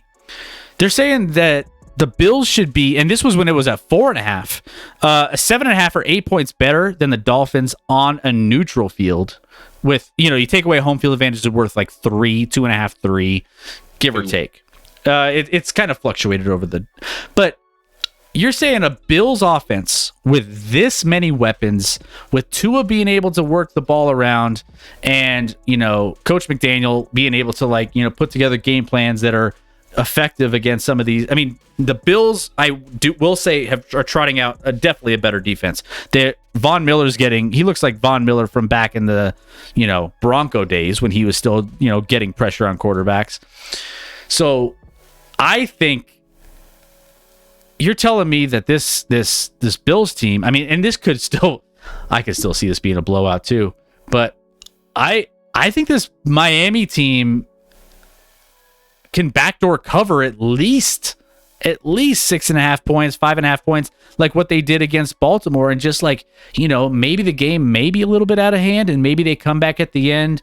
Maybe I like the points. I think Miami's a little bit better than what people are giving credit for. I don't have a great feel on this one, Chris. I just go back to last week. I understand people are now excited about Miami, and I picked Miami. I was the only one of us that picked the Miami to make the playoffs, Chris, and I don't think many people were picking Miami before the season to make the playoffs. So I like Miami, and listen, it was an exciting game last week, them coming back, but let's keep in mind, like, late in the third quarter, it was 35-14. They didn't look great those first three quarters, Chris, before they turned it on, and some of that was some defensive breakdowns from Baltimore. Their secondary's beat up. They made big mistakes. No one apparently was informed that Tyreek Hill is fast and you shouldn't let him get alone behind you. I don't think Buffalo's going to make those same mistakes. I think you force Miami to not get anything over the top, and which is ironic because Tua in years past everything's underneath and he likes to throw it underneath. But I'm not quite there where the Miami's ready for a game like this. I think Buffalo obviously has played phenomenal these first 2 weeks and dominated play. Chris, you talked about their pass rush. I think they're second in the league in pressure rate so far this season, but they've blitzed like the third least in the league. So they're getting all this pressure by only sending 4, and a lot of that's Greg Rousseau in the middle. Oh yeah, like they are getting pressure only sending 4, which is literally the best thing you can have as a defense is getting pressure with 4. If you have that, your other pieces don't even necessarily matter that much. True. They can be average, and they're not average on their back end. Their corners are a little soft, but they have great safety play in Buffalo, and then eventually they'll get White back, and then if he's healthy, their corner play will be improved. But I could just see the Bills stomping him, Chris. I could. Now I didn't bet it. I hope it's a close competitive game that's fun to watch. I can't bet against the Bills right now. They look too good. yeah, and I mean, again, I think the Bills have had pretty solid weeks back to back. I mean, at some point they're gonna. I mean, if they're this good every week, they're the best team in the NFL, right? I think they regress at some level, and maybe it's not this week. Maybe it is this week. They will regress, and they won't have weeks like they continuously have been having. But is it this week? Is it against a good offense? Like, you know, will McDaniel have a good game plan here? Are we sure it's a good offense? I mean, they've been pretty. They put up 23 in the first week with a defensive touchdown. So their offense scored 16 week 1. Well, we also have been questioning whether or not Tua is it, and he's been figuring. I'm not there yet. I'm not there quite there yet, but he's been figuring it out. Like he figured it out for a quarter and a half. So I don't know. I'd say I'd rather take the sample size of 6.5 quarters over 1.5 quarters. I'm not there. They scored literally. Their offense scored 16 points in week 1. Now, we're sure their offense is great. He's able to get the ball to the right spots, and I don't know. Maybe is that the wide receivers getting open? Is that their speed? Is that their route running? Is that, you know, Waddle and Tyreek doing what they do? I mean, they're making it easier for Tua to be successful. If that's the case, then, you know. But you're missing my point, Chris. You're very familiar with 16 points as an offense. Do you feel good when your offense scores 16 points in a game?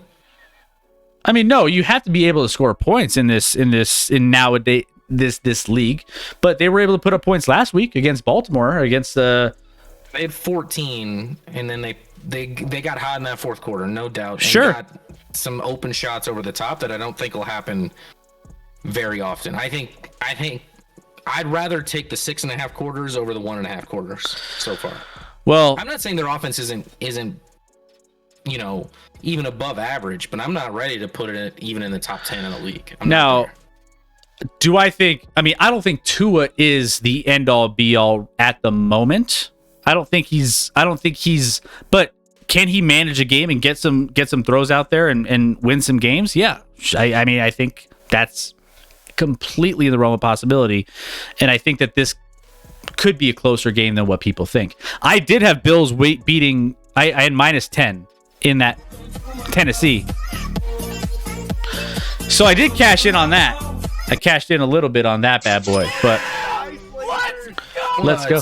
Hey, Shaq. Thank you, Shaq Gamer, for the follow. Let's go. Who's your team and where are you from? We like to get to know you a little bit. By the way, we had our first Jets fan earlier, Scotty. I was listening while I was driving home, Chris. I did hear that. So there you go. I did hear that. Where's the Jets fan now? I don't know. I think he might have bounced. He was he wanted to get his Jets talk in. Maybe he's still here. Hopefully you are, and you'll pop back in. G Girl gets back and she's like, "We're talking about the like Mets and Jets tonight. That's all we're talking about. That's why you can't leave, G Girl. Don't ever leave us again." What else do we have? So we have Milwaukee's Bills and over. Bills are not going to allow that trash. Well, we'll see. We'll see. I think Miami's getting smoked, says Mackie. I wouldn't say smoked yet. Just we'll find out this weekend. But I think this game's closer. Ironically, Packers, Chicago moved from Wisconsin. Oh, nice. All right. All right. There you go. All right. Well, it's got to be great living to be a Packers fan in Chicago because they can't say anything to you. Well, ever. you're going to be right at home with Milwaukee's best as our resident Packers crew. So welcome in, and let's all give Shaq Gamer a nice warm welcome. All right. So next up, we have the Lions and the Vikings, which this might be fireworks all over it. Lions at the Vikings in Minnesota. Vikings -6, so favored by the win this game by at least 6. 52.5 is the over-under. Scotty, if there's one thing I love about Lions games, I love soaring that over each and every single time because you know for a fact there's going to be a lot of points in any Lions game you watch.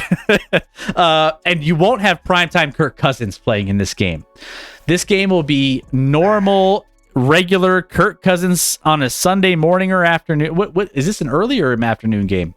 I think it's 11. It's 11. So yeah, you got Kirk Cousins back at home for a morning game. Morning game. So yeah. So here you go. I think the Vikings should do enough to keep this one in a nice pace, but I think this is a high scoring back and forth game overall. Scotty, what do you think? Yeah, I mean, I could definitely see that. Obviously, the Lions have been in 2 of those games already, scoring a ton of points, giving up a ton of points. Vikings, obviously 2 very different weeks from week 1 to week 2 when you look at winning 23-7 over the Packers and losing 24-7 to the Eagles on Monday night. Complete opposite.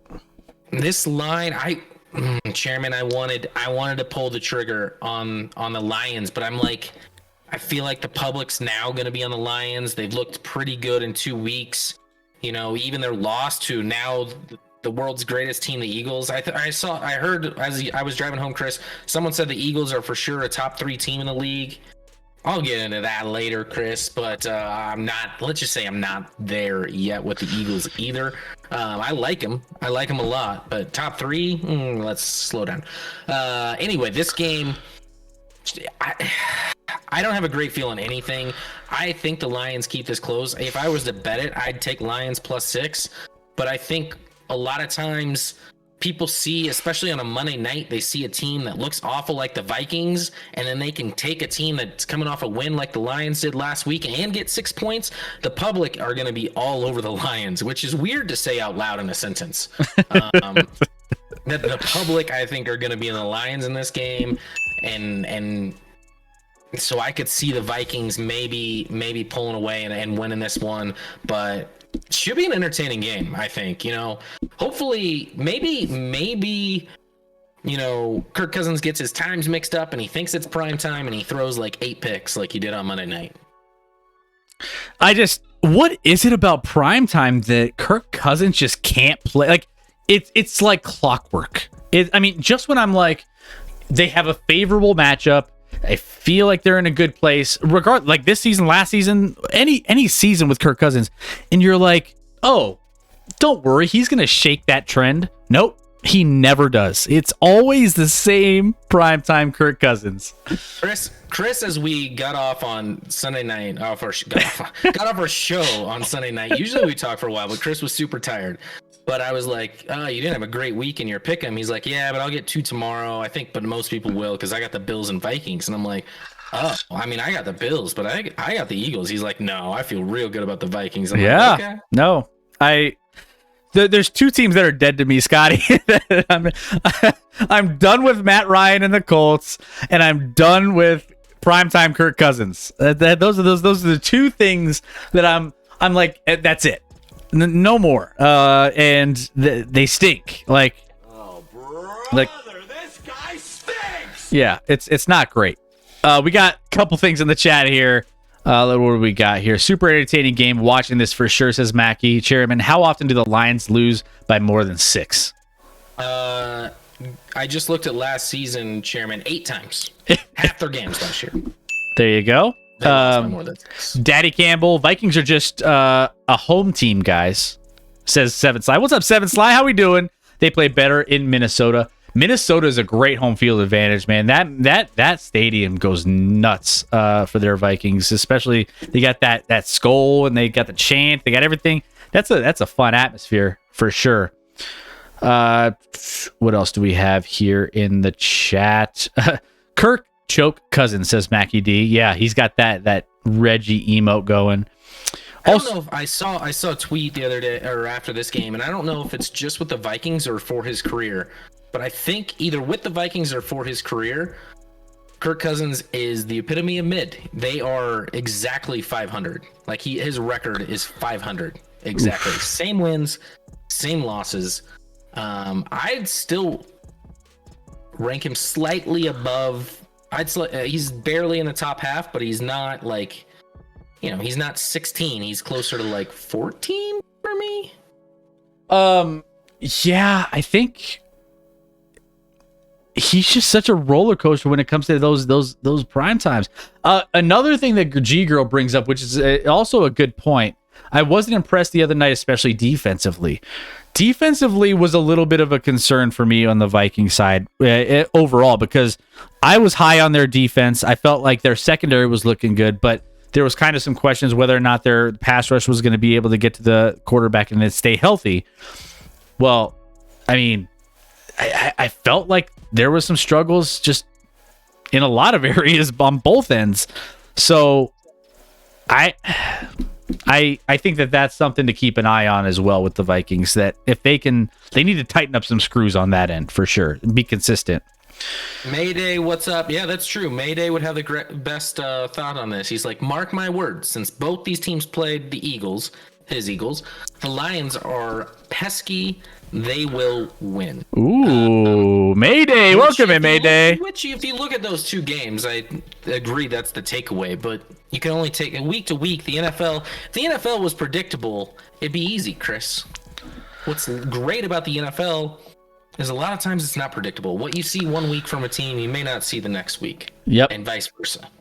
Ooh, St. Brown and Diggs, just devastating, says STG. Yeah, this could be a fun one. Guys, if you're looking for fireworks this weekend, this could be your game to watch. Keep an eye on the Lions-Vikings. This over-under 52.5 seems high. I'm not going to lie. I wouldn't be shocked if this soared way over that. What is that? Basically, that's saying, I'm trying to do math here. It's like what, 30? 31-21 is 52 points.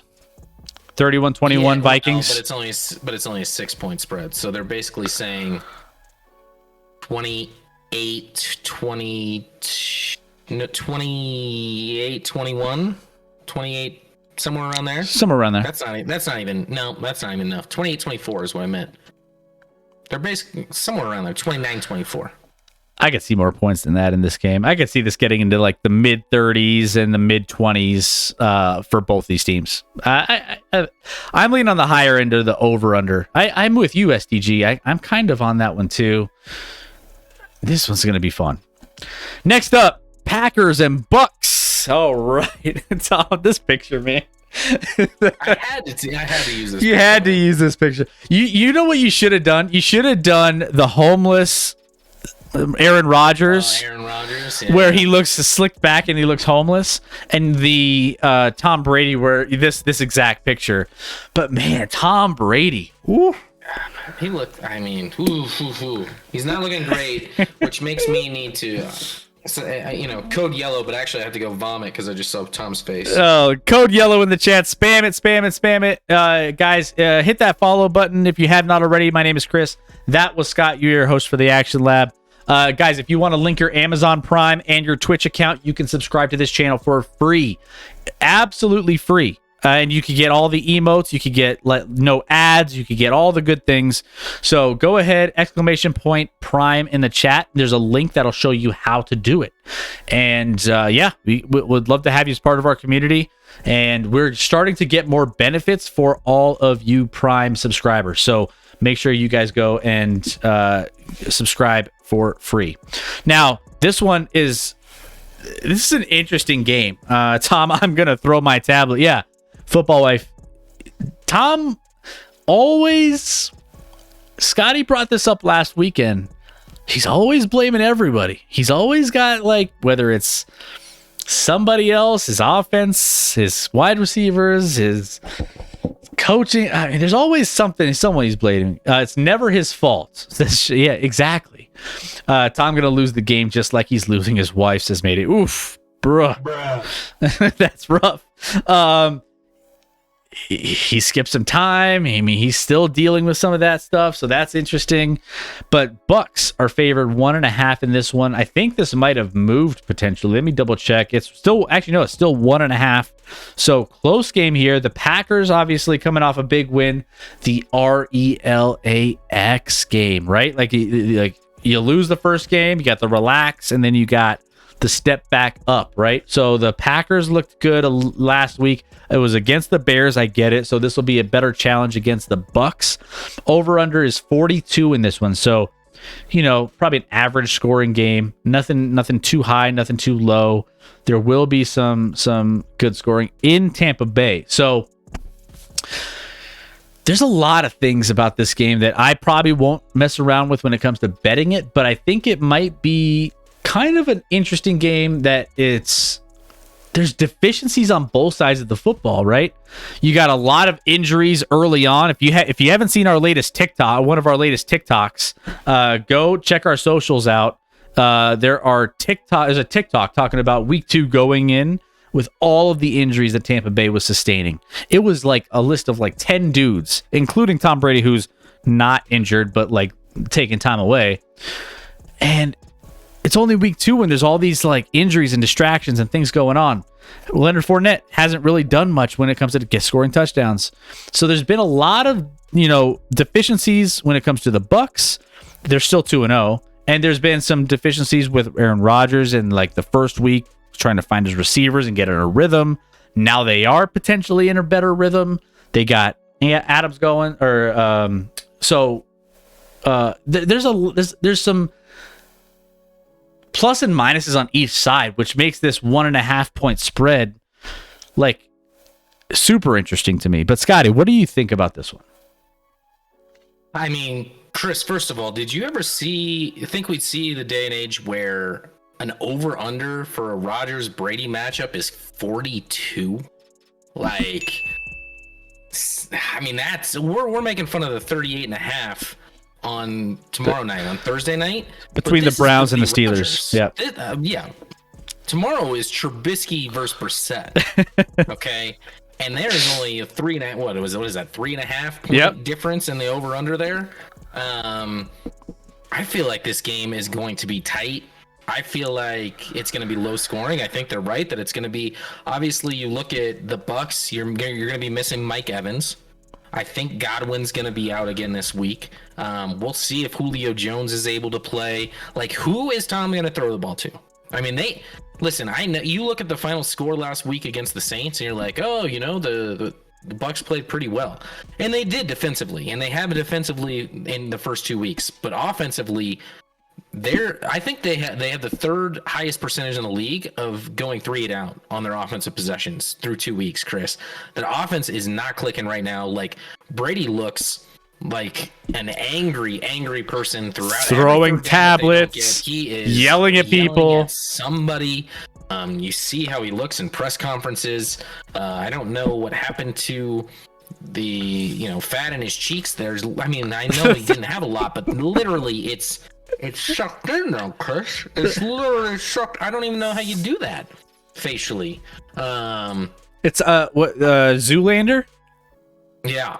But his lips aren't even like out, so I don't know he's going for the Zoolander, but it's not even working as well as Zoolander could do it. I don't know, man.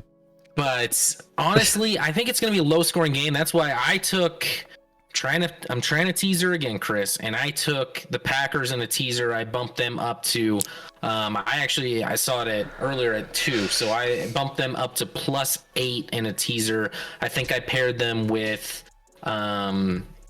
oh my goodness. I paired them with, don't tell me, Chris. It was close to being the Broncos, Chris, but I went against the Broncos and I paired them with another team. Who was that other team, Chris? You have my picks, right? Let me double check. I thought, let me see. Hold on. I didn't go with the Broncos because I could see the Broncos just dropping the ball completely. You had +8, and +8 for Green Bay and for Atlanta. Yeah, Atlanta's +2. We'll get to the. That game isn't necessarily one we're going to feature, Chris, but I like Atlanta, and they've had 2 games they kept close. I know it was a late comeback and kind of fluky, but they also should have won week 1 in a game they gave away. So I like Atlanta +8 in a teaser combined with the Packers. Who wins this game? I don't know. It's not going to be, if you like defense and you like frustrating offense and quarterbacks yelling at their players, this is the game for you. You ever remember that Saturday Night Live where he was like, what's the dude that was like, previewing the hottest clubs? He's like, oh, the hottest club is blah blah blah, and it's like, like we should have that for NFL games here, where he breaks down exactly. It's like Bill Hader, I think, was the guy that did it. Yeah, and he broke down all the hottest clubs and why you need Stefan. Yeah, exactly, Chairman Stefan. We need to have a Stefan for the NFL. This game has everything: yelling, throwing tablets, and guys with weird tattoos. Like, yeah, that's what we need for this one. Exactly. By the way, ayahuasca is not a drug. It's a plant. Roger. We have to have that. Maybe we have a Stefan segment. We have to have something like that for sure. There you go. Bucks and Packers 1.5 points. Packs. I like it. The Packs. I like it. Did he accidentally eat a strawberry, says Cuban? Probably.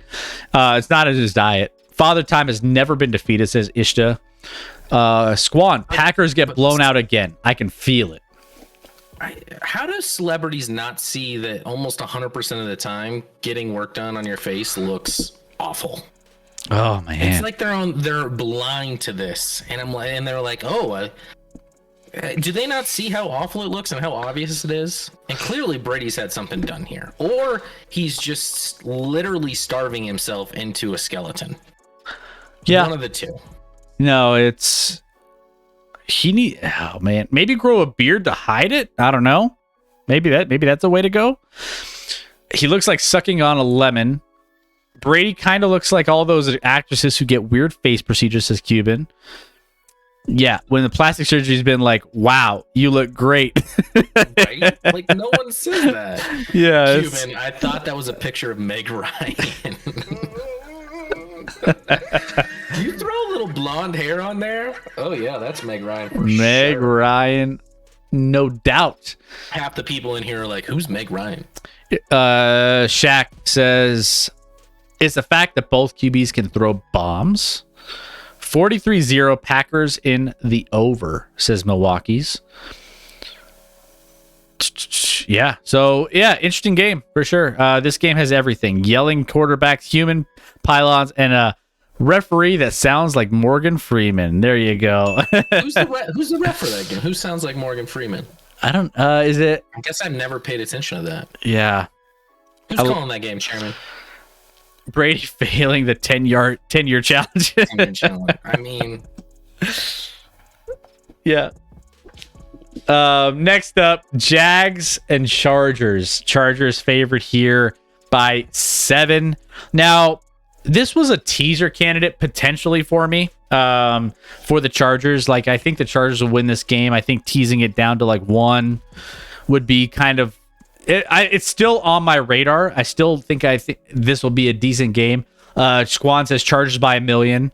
But Jags have played considerably better than we would have thought they would early on, given the fact that, they've, got rid of Urban Meyer. They had all the fluctuation last year. They're coming into this season. They have been competing this year a little bit better than they typically do. So Jags going to LA for this one. Chargers still favored by 7. 47.5 is the over under in this one. But Chargers overall are pretty much, the favorite. Now, there are some issues with Justin Herbert and how the rib injury is going to play a role in everything, because honestly, he didn't look like he was in a great situation in that last game when he got hit in those ribs. At one point, he threw the ball straight into the ground and just looked like he couldn't even function. And then the very next play, he throws a dart down the middle of the field where literally, Scotty, you and I were sitting at that table at the bar, like, only one person on the field could have caught that ball. That was an insane throw. That had to be absolutely perfect on a dime, on a rope, 30 yards down the field. It was his best throw of the game. And it was after he threw that dart into the ground because he couldn't run That first down on like 3rd and 1. So Herbert's not going to be 100%. Do I think he plays? Yes. It sounds like he's in a good place to play. To the extent of what he's feeling, I don't know. And also, you got to keep an eye. If he takes like a shot, if he gets hit, if he gets a sack, that affects this game. That's the only reason why I didn't bet this game, because normally the Chargers should be good enough, even with a hurt Herbert, to win this game. I just don't want to gamble on him not taking any sacks and not re-injuring something or not like aggravating something from last game. So I like the Chargers still in this one. If you're taking that one example of that shot that he took down the middle of the field, injured, a week of healing, which isn't much, I still think he's able to get it done, and they'll put a game plan together where he's there. They'll try to protect him as much as possible. I think they eke out a win against the Jags, but don't love to bet this one. Yeah, I mean, it's tough to bet. It sounds, from everything I've heard, it sounds like Herbert's okay and he'll play. Well, the ironic thing about this is if he does play, he might be getting a shot to numb the pain, which is the same shot that the Chargers doctors are getting sued over for screwing up a couple years ago with Tyrod Taylor, which allowed Herbert to make his debut and take the team's reins from there. So I think Herbert will be fine, but I don't want to bet a game where there's a little unknown, especially with at the quarterback position like that.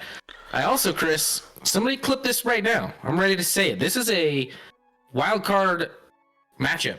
This is going to happen in the wild card round.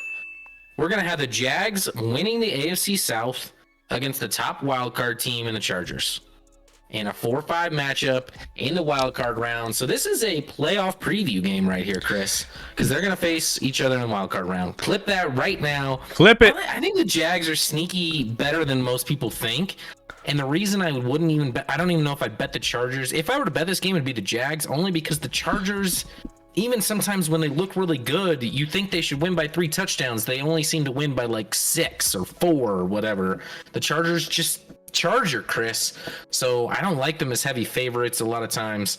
But I think the Jaguars I think the Jaguars are the best team in the AFC South. Now, if they weren't in the AFC South, would they be a playoff team? I don't know. But in that division, tell me a team that's better than them in that division. Squad, not to be disrespectful, but no. That's why I said clip it, because I know people clip are gonna it. And this, after 2 weeks, I'm calling this. I'm calling my shot. All of them are better? All of them? The Texans are better than the Jaguars? The Colts, who just lost 24-0 to the Jags, are better? The Colts, man. The Titans, who lost at home to the Giants and then got their shit kicked in 41-7 at Buffalo, are better? Roger. Those teams are all better than Jacksonville right now. Jacksonville should be 2-0. If they weren't awful, if they didn't do their best Denver Bronco impersonation in the red zone week 1, they'd be 2-0. You're not wrong on those takes, and that division isn't. I mean, It's terrible. It's not great. It's terrible. It's not great. What else do we have? So he looks very. There's arguments for this, and it's scary to think that there's arguments for. If only we had Dr. J's husband in here to hear this and clip this and throw this out there. We'll catch up with her at some point, I hope. But yeah, no, like you're not. Matchup. I promise you. That's an interesting division though, and I could see the Jags putting in some work. Colts and Titans. I think they're plus 300 right now to win the division, Chris. Make that bet. Plus 300. Colts and Titans will get it together, says Squand. Okay, maybe not the Texans. Colts.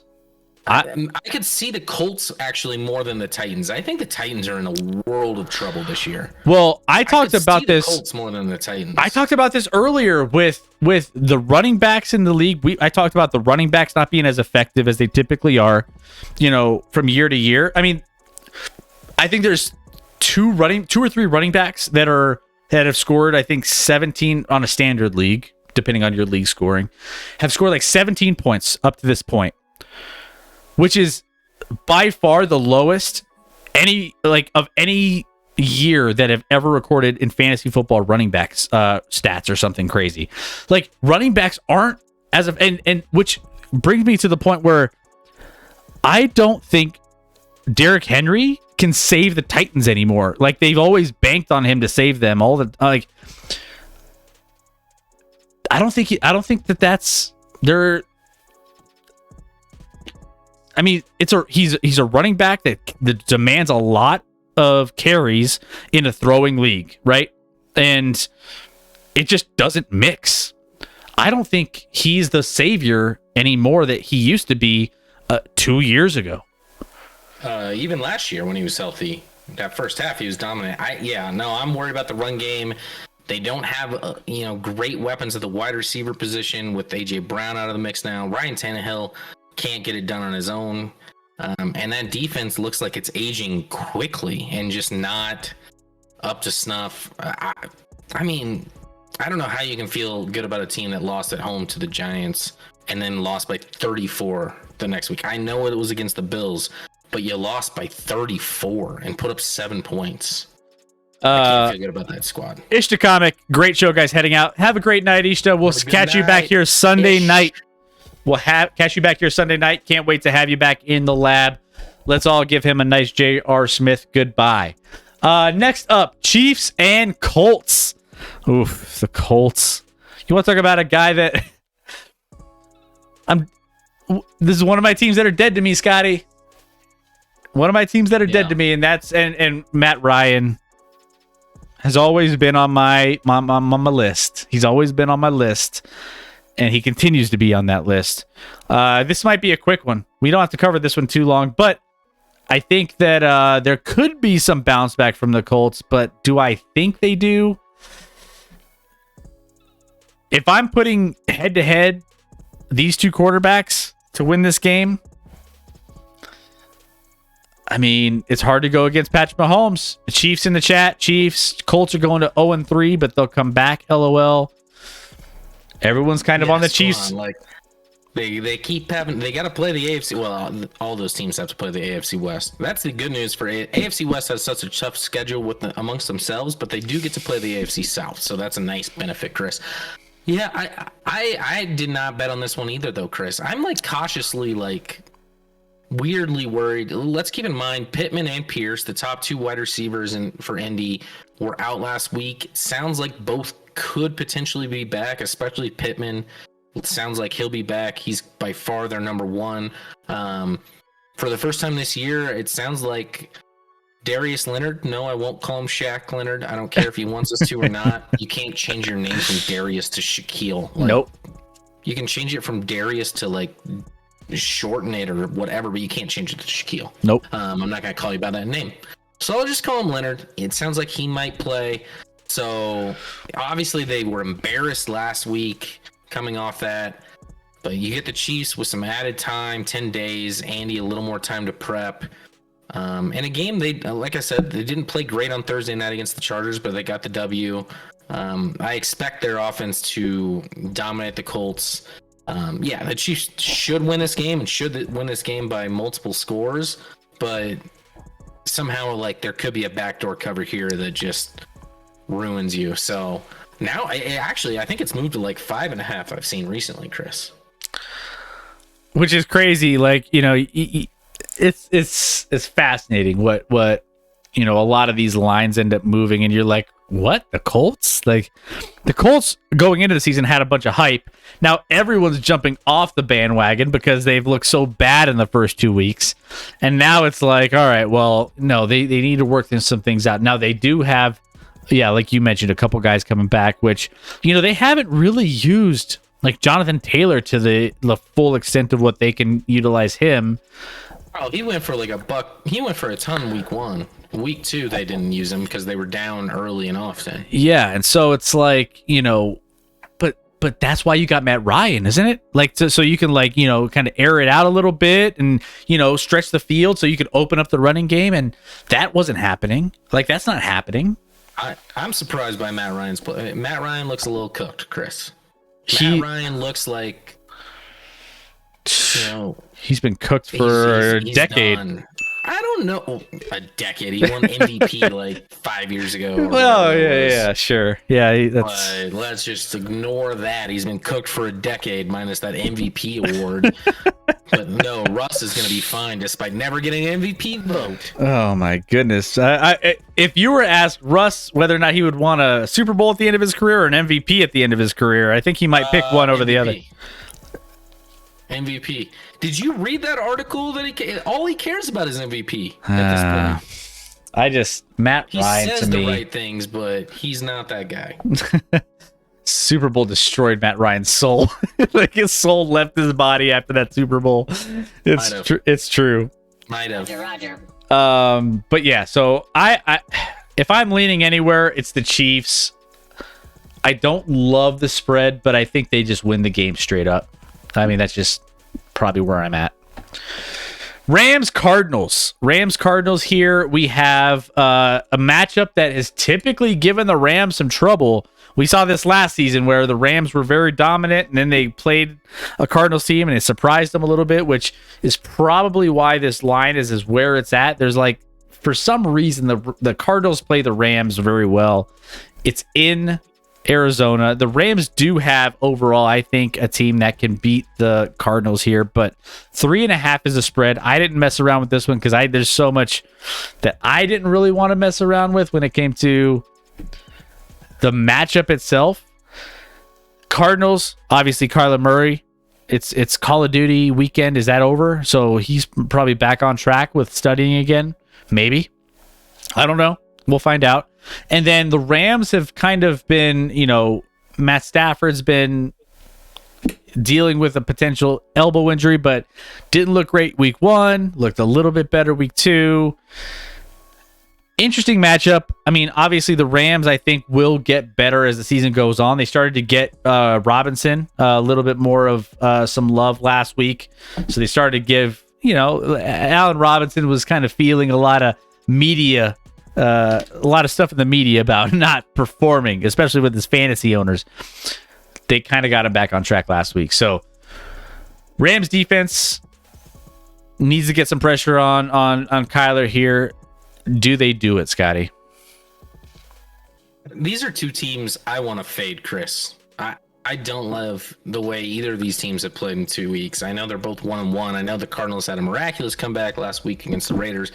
Rams up big and almost choked away against the Falcons, but I haven't been overly impressed with either of these squads so far this year. So this isn't a game I have a great feel. If I were to bet it, I don't think the Rams should be favored in Arizona by 3.5. I'd lean Arizona in this game, but I can't trust Arizona at all. And it's you say like they play each other really closely, but the reason I can't bet Arizona is actually I can't get it out of my mind that wild card playoff round last year, Chris, where the Rams played the Cardinals and beat them 34-11 in a game. I've never seen an offense as bad as that Arizona offense in that game. I can't get that out of my mind. So while I lean Cardinals here, I can't get that picture out of my mind. So it's a non-bet for me, but I expect this to be a close game. Yeah, no, I mean, division rivalry games, especially between these two, tend to be pretty close, which is why I think this is also reflected in this. But yeah, it's just a scary game to bet. I'm not betting it, but I want the Rams to win. I do. I just want Kyler to just sink. But I mean, JK's like, I'm an Arizona fan and I can't trust him. Yeah. Cuban Rams greatness fell off the stage with that lady. I didn't want to laugh at that one, but I couldn't help myself. I hope she's okay. I got an update on her. I hope that that photographer or whatever she was is okay. If you don't know, just Google it. Parade lady fallen Matthew Stafford. Just look that up. But yeah, both these teams have not impressed me so far this year, Chris. It's going to be real funny if the Niners are forced to start Mr. Irrelevant at quarterback this year, guys. Says Stacka. What else do we? Who's Mr. Irrelevant? I think Mr. I know that's like the last pick of the draft, but I don't know. Was it this year's? It's Brock Purdy. Is that who it is? I've heard of Brock Purdy. I don't know if he was Iowa State quarterback Brock Purdy. Okay. He was Mr. Irrelevant this year. I didn't even know who that was. Mr. Irrelevant, if you don't know, was the last pick in the NFL draft. The 7 rounds, the very last pick in the 7th round is always called Mr. Irrelevant. Brock Purdy. And we'll get into the Niners Broncos game. It's got to be one of these next ones here, Chris. Yep, we're gonna get into that as well. Let's dive in. And lean Cardinals, lots of turnovers, says Squand. Rams greatness fell off the stage with the lady, not Rondo's Broncos. Says Canada Relief. What's up? By the way, welcome in, Canada Relief. We've missed you. Brock Purdy, Cards 0-3, says Canada. They won last week, so I don't know how they could be 0-3. She got canceled for younger tweets, so it's acceptable to laugh. There you go. Perfect. Okay. All right. 49ers and Broncos. Like, literally, Scotty, I've seen expert picks from various media platforms, ESPN, Fox Sports, all sorts of, that are like all back and forth on this one. Now, this one opened up as Broncos favorites. This was prior to the Trey Lance news. And then Trey Lance gets hurt. He's done. He's not going to be playing. So now you got Jimmy Garoppolo coming in, Mr. Handsome, Mr. Pretty boy coming in, which in my opinion gives them the better chance to win now. I mean, not long term, obviously. There's a higher ceiling with Trey Lance, but currently right now, Jimmy Garoppolo wins games, and he's established. He's a veteran in the league, and he knows how to compete and win games.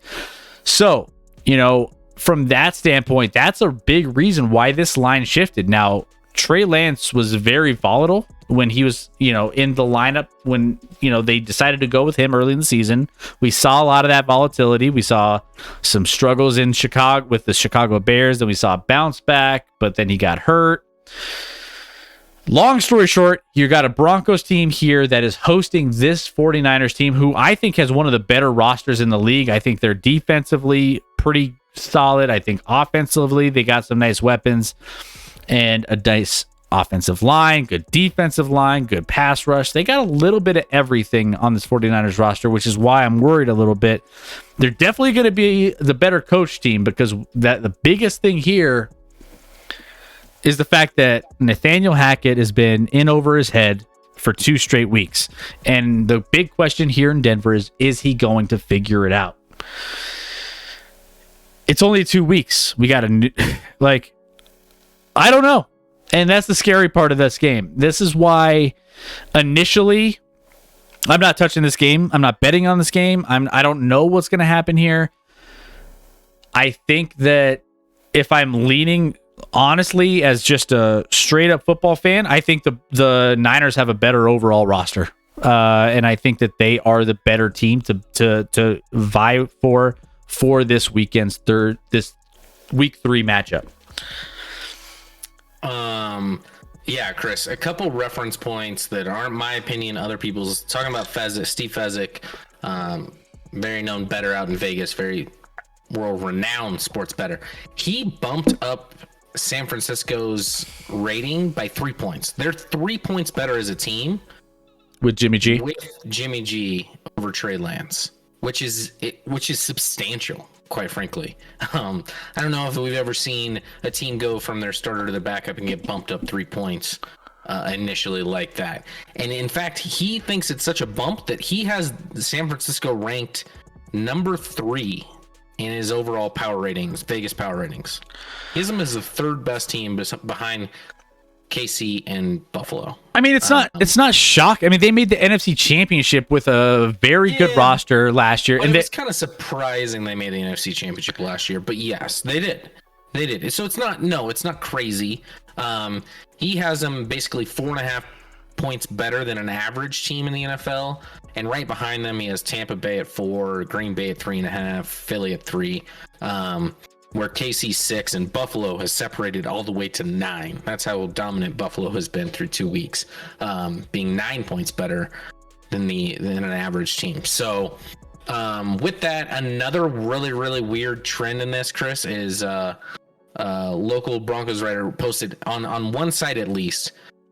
So the line's only 1.5, right? So it's very close to a pick 'em. Yeah. It's very close to just whoever you think's going to win, you should bet on. So on this one site, the public has bet 61% on the Broncos money line. So if you're just betting money line, 61% is on the Broncos, and it's only plus 105. So it's not like you're getting paid out a ton. But then if you go to the spread, 63% of the people that have bet on the spread have bet on San Francisco.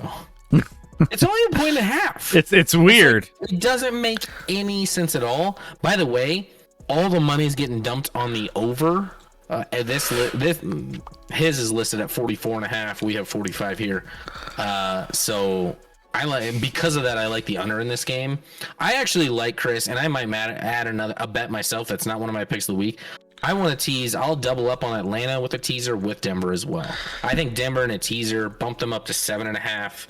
I don't think they lose substantially to a team. I think this feels like a 23-20 game here, Chris, one way or the other.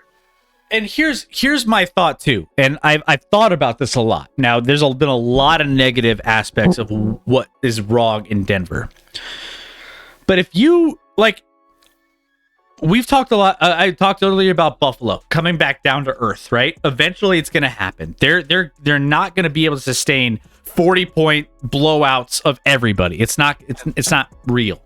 Yeah. It's not real that the Denver Broncos are going to have 15 penalties a game and not be able to score on goal line carries, as much as they have it. They missed out on so many touchdowns on the 2-yard line or 1-yard line. That's not realistic that they're going to continue. If it is, then I'm going to lose my mind. They are going to regress to the mean they are going to regress to the mean upwards, where I think Buffalo regresses downwards. It happens. That's one of the reasons why I'm not completely sure the Broncos aren't as bad. They've had terrible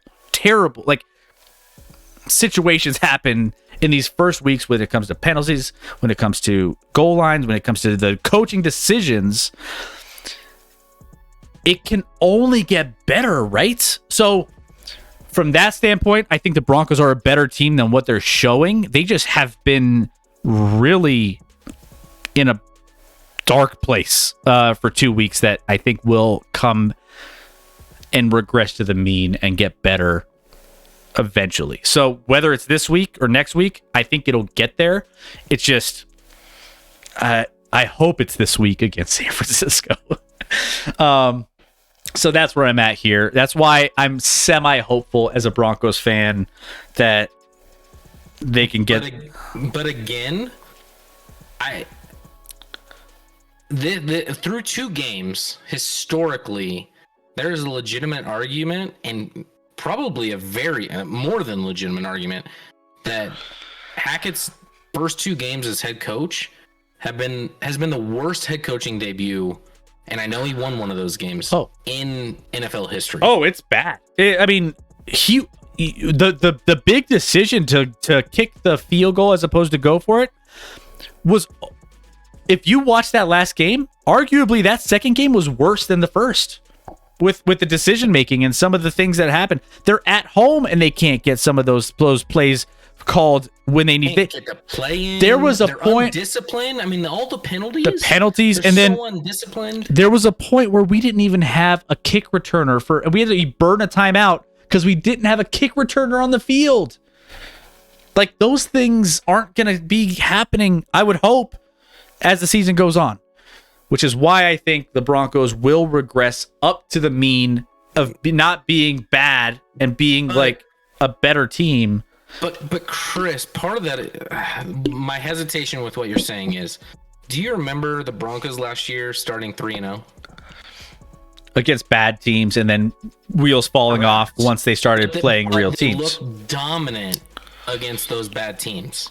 Guess what? They've played 2 bad teams this year, really bad teams, right? Yep. And they've looked not even close to dominant. They've looked bad. So yes, they've had these opportunities against bad teams, but what happens when they play good teams? Are they going to have those same even opportunities present themselves? He couldn't even throw 50% completion rate or whatever it was. I don't know what he ended up against the Texans, but I'm worried. I'm worried. They can move the ball. They can move the ball. I mean, overall, but that was against 2 very bad teams. True. I mean, right now, their defense has kept them in games too. I mean, you figure their defense overall great last year, weeks 1 through 3, as a brand new quarterback in the system. Sure. So again, these are preseason games because they didn't get any preseason games already. Broncos 3rd in defense overall, right? Yards allowed right now. So there's some positive aspects of what they can do. I think they'll get there, and I think they'll be better as the season goes on. Against Geno Smith and Davis Mills, it's fine. I'll take it. I mean, I'm not saying they're not a good defense, but like, I don't like pulling stats. It's so weird. Like, you look at fantasy football and they're like, oh, they're going up against the 6th best defense against the run. I'm like, it's after 2 games. Well, yeah, I think, they should be doing it against Davis Mills. They should be a top defense against those teans. If they weren't, then I'd be worried. And they've looked great on defense in those games, minus the first half against Seattle. Yeah. Yeah. And then the second half, yeah, they I mean, if you take away that. Before we get to picks of the week, by the way, here, there are 2 more games I wanted to put in here, but we should definitely cover. Real quick, at least in some fashion. Yeah. One is the Bengals and Jets. Bengals Jets, super interesting. There's actually 3 games I still want to cover, Chris. Let's do it. Bengals Jets is going to be interesting. Bengals -5 at New York.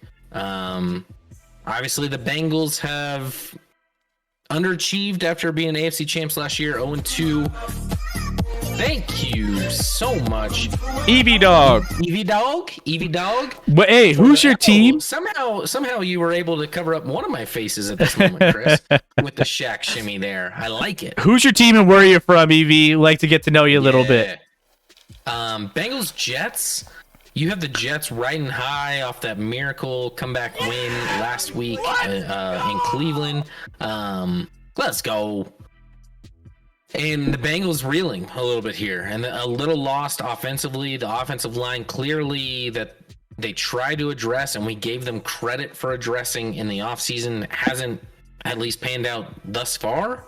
Obviously, we're 2 weeks in. There's a lot of weeks to play. I think they'll figure it out a little bit. And maybe this week they figure out, like, hey, let's run some more shallow routes. Let's get the ball out of Joe Burrow's hands. Let's get it in, like, I don't know, Jamar Chase's hands, who can be pretty good after the catch. Try something like that. So that's going to be an interesting one, honestly. I don't have a great feel on that one. You actually do, Chris. I do. You have it at 4.5, but that's almost the same number. 4.5 and 5 aren't drastically different. No, it's not drastically different. I think, like, all right, I think the Bengals offense looked lost through a couple of weeks. And I mean, they had some flashes in the pan where they looked okay. But I mean, that was against TJ Watt and Micah Parsons, right? Those two players can devastate you. And, we talked a lot about the Cincinnati Bengals offensive line getting vastly improved. Well, maybe considering the fact that, they're still working out some kinks and getting kind of used to the flow of playing full NFL season and getting a test of TJ Watt and Micah Parsons in week 1 and week 2, it's going to get a lot easier against a team that doesn't have those kind of guys, and that's the New York Jets. They don't have as good of a pass rush by far. So that's going to give Burrow a lot more time to pass the ball. That's going to give, more time for those wide receivers to get open. Joe Flacco, who, I don't expect him to have back-to-back performances like that. You want to talk about regressing back to the mean?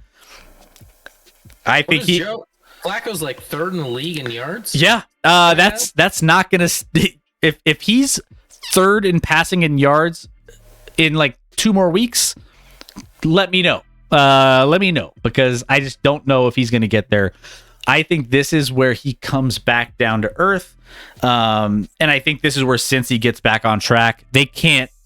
I mean, this is the get right spot for Cincinnati. I think they can cover this, and I think that they're in a good place when it comes to being able to handle any kind of defensive pressure. That offensive line isn't bad. They just need to get in a rhythm. So that's why I like Cincinnati a lot this week. -4.5. I think they win this game and get back in the mix. That's fair. I feel like that should happen, but I'm hurt because I had them in a teaser where they basically just had to win against the Cowboys last week and they didn't. So they've hurt my feelings. Football wise, like, they're gonna lose 77-3 to the Jets. I'll bet against that if you'd like. I'll take football wise, they better do something. I think they will, and I think the Jets have played pretty well. The Jets, yardage wise, dominated week 1 against Baltimore, even in a loss that didn't look very close. The yardage was, I mean, the Jets had way more yardage than Baltimore in that game. So I think the Jets, the reason I'm nervous is the Jets are probably better than people realize. I know they got lucky to win last week for sure. Without that onside kick, they don't get it happen. If it doesn't happen, or if Nick Chubb falls down at the 1 yard line instead of scores, that game's over. But I just need to see. I need to see a consistent performance from the Bengals before I'm going to bet a road favorite that's 4.5 or 5 against anybody. Yeah. By the way, I want to get to Evie Dog Pittsburgh. We got another Steelers. Steelers are racking up. Reckoning, Devil Doc. Now we got Evie. You guys got the terrible towels are starting to swing around in the Action Lab here soon. A lot of Steelers fans love it. I like Cincy and New England spreads, says Squand. They better do something, says Football Wife. They hurt my feelings too. Yeah, so there's a lot of reasons why I like Cincinnati. The other team that I like a lot is Atlanta here. Atlanta, you have in a teaser +8. I mean, obviously I love them at 1.5, so why not love them at 8? I think that Atlanta is in a great place because I mean, Geno Smith, since those first 2 quarters of the Broncos game, has done not really much the rest of the time. Now, I don't believe in Geno Smith. I don't think he's a great quarterback, but I do love the way Atlanta's been playing. Like, Mariota's been playing some good ball. They've been getting the ball to Drake London's had a nice breakout year so far in these first couple weeks, getting a lot of targets. I think Atlanta's been able to put up a ton of points in the first couple games. They've been competitive. And I think the Falcons, for being one of the worst teams in the league, they remind me, I mean, right now of like a Detroit Lions of last year. Like, they're somehow putting together some competitive games, scoring a ton of points, yet they're not supposed to be. And you know, they're coming off a lucky cover against the Rams thanks to a punt block touchdown. I mean, that was pretty, close there. Jamal Adams is done for the Seahawks. I think the Atlanta Falcons like to run the ball a lot, so I think Jamal Adams being out kind of hurts some of the defensive structure for defending some of the things that Atlanta likes to do offensively. I don't know. I like Atlanta here. I think they win outright.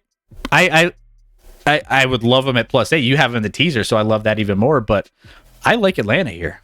Yeah, part of me, Chris, wants Seattle to go 1-16, get the number 1 pick, find their franchise quarterback, be successful, and their one win be against Russ. A little part of me wants that. They already won their Super Bowl, man. They're done. They've peaked. Week 1. They're done. They peaked. But the Broncos are also done talking about Super Bowl. They're both not winning the Super Bowl. What's up, Fireball? What's up, Coming with the swag? How we doing, Fireball? Sending all your folks in, walking in like champions. Welcome. My name is Chris. This is Scott. We are your host for the Action Lab. For all you new folks coming in, go give Fireball a follow if you have not already. And Sports games it up. Were you playing Madden tonight, Fireball? What were you doing?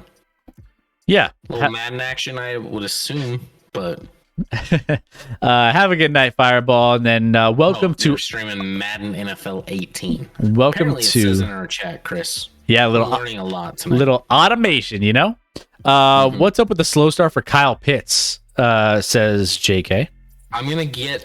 That's gonna be a portion of my coming in hot. There we go. We'll save it. So anything else you wanted to talk about on Atlanta? No, I agree with you. I think Atlanta's the right side if you're taking a side. The only thing is Seattle has such a good home field that I like it a lot more in a teaser because I don't think Seattle has the capability of blowing a team out by more than a touchdown. So for me, I like it in my teaser a lot more. That's why I'll probably double it up on teasers. Like I said, using them twice with Green Bay and with Denver.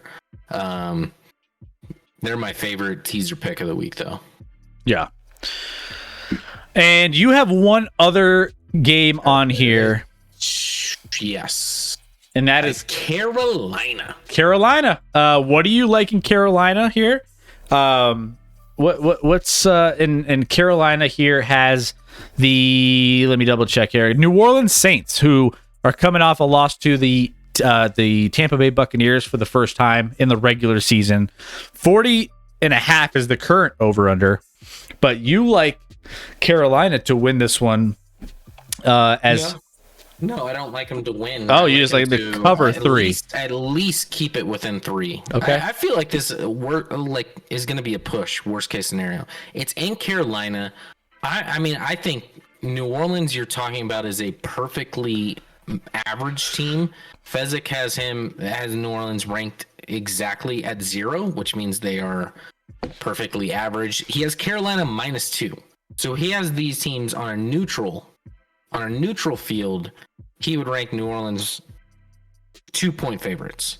This is in Carolina, or I'm sorry, not Carolina 2-point favorites, but New Orleans 2-point favorites. This is in Carolina +3.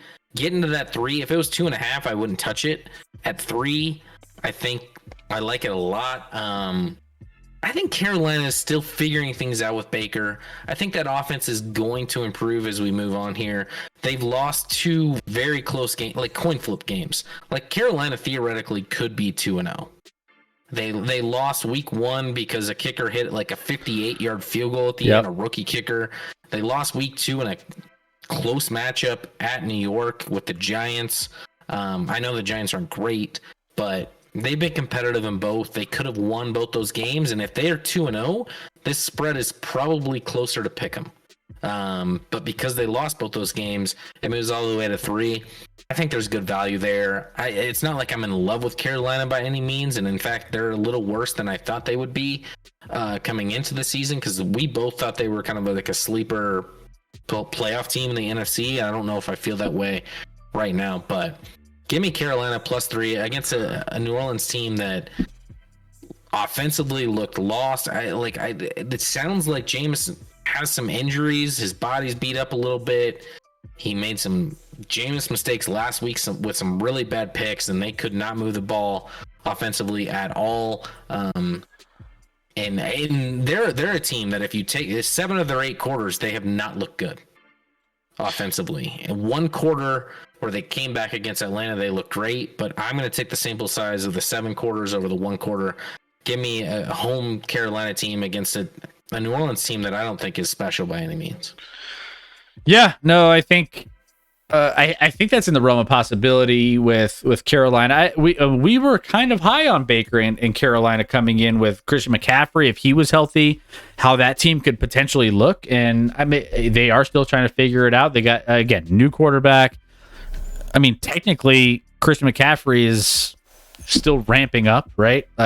Just to full game speed. He had right around, if not 100 yards rushing last week. He hasn't had a touchdown yet, so that's hurting him in fantasy a little bit. But he did have like 100 yards rushing last week, so he's ramping up. They need to still get him more involved in the passing game, and Baker will figure that out. I think eventually that he's a weapon. Baker hasn't figured out who his weapons are in Carolina, because he hasn't thrown to DJ Moore. He doesn't throw to McCaffrey enough. He focuses on like Robbie Anderson. No disrespect to Robbie Anderson, he's fine, but like that should be your number 3 option. Okay, Robbie's number 3. Stop throwing on the ball all the time.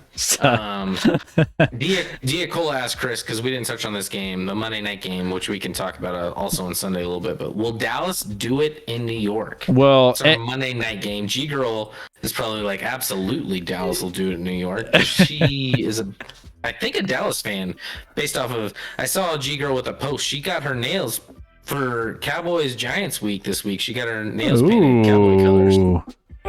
Cowboy colors. Love it. So there you go. Breaking news: G Girl is on the Dallas Cowboys bandwagon. So there you have it. All in on Cowboys. Casually average. That is the question, isn't it? I guess it is. Dable's coaching out. Sorry, it's scrolling on me. Out doing whatever the law firm at McCarthy and Moore can do. Yeah. Yeah. I don't know. I hate McCarthy with a passion as a coach. Don't love him at all, but I'll give credit where credit is due. I did not think the Cowboys with Cooper Rush I was like, they may not win a game. And they went out and beat Cincinnati last week. So, I mean, if you're the Cowboys and you coming into the season and you start with Tampa Bay and Cincinnati and you're 1-1, you probably take that, right? Like, oh yeah. And now they also would say you have to beat New York, even on a Monday night on the road. So we'll see what happens. I think it'll be a close game. That's another teaser I would take. I'd take Cowboys in a teaser because I think you can get them up to 8.5, and I don't think the Giants offense can score enough to blow a team out by 8.5 points. The over-under on this is 39 points. Cooper Rush still in, says G Girl. Yeah. As of right now, he is still in. Oh yeah, Dak won't be back for we're talking another probably 6 weeks. The only question is whether or not Jerry Jones is going to go out and get somebody else instead in the meantime. But I mean, it sounds like if Cooper Rush is winning games, he might just stay pat and not have to like move things around as much. So I don't know who you go get now. Jimmy was like the number 1 option out there, but now Jimmy's not an option. Yeah, no, Jimmy Jimmy's staying put. His services are needed in San Francisco, and rightfully so. But yeah, so G Girl. I mean, the Giants are an interesting team. Saquon's looked okay, coming back, which he's not hurt yet, so that's good. Same thing with Christian McCaffrey. You always like to, have those guys healthy. So, yeah, G Girl, throw your take. I'd love to get your thoughts on that one as well. From your standpoint, from a Giants fan, I think they're having tryouts and just accidentally winning, says G Girl. I mean, they keep winning another one, Another one. Yeah. Yeah. Who just said something about? Oh, JK. Carolina plucked Blackshear off the Bills practice squad today. Could be a nice piece to have, especially after CMC's eventual yearly injury. To be fair, it's only been 2 of his years that he's been injured. Okay. The year before that, he was the number 1 fantasy running back in the league by far. But 2, the Bills have like the worst rushing offense in the league. The Bills have been dominant, but their run game has been abysmal. And you think Carolina signing a guy out the Bills practice squad who's their 4th best running back on a running game that's been awful is going to be the savior in Carolina? I don't necessarily see that. Yeah.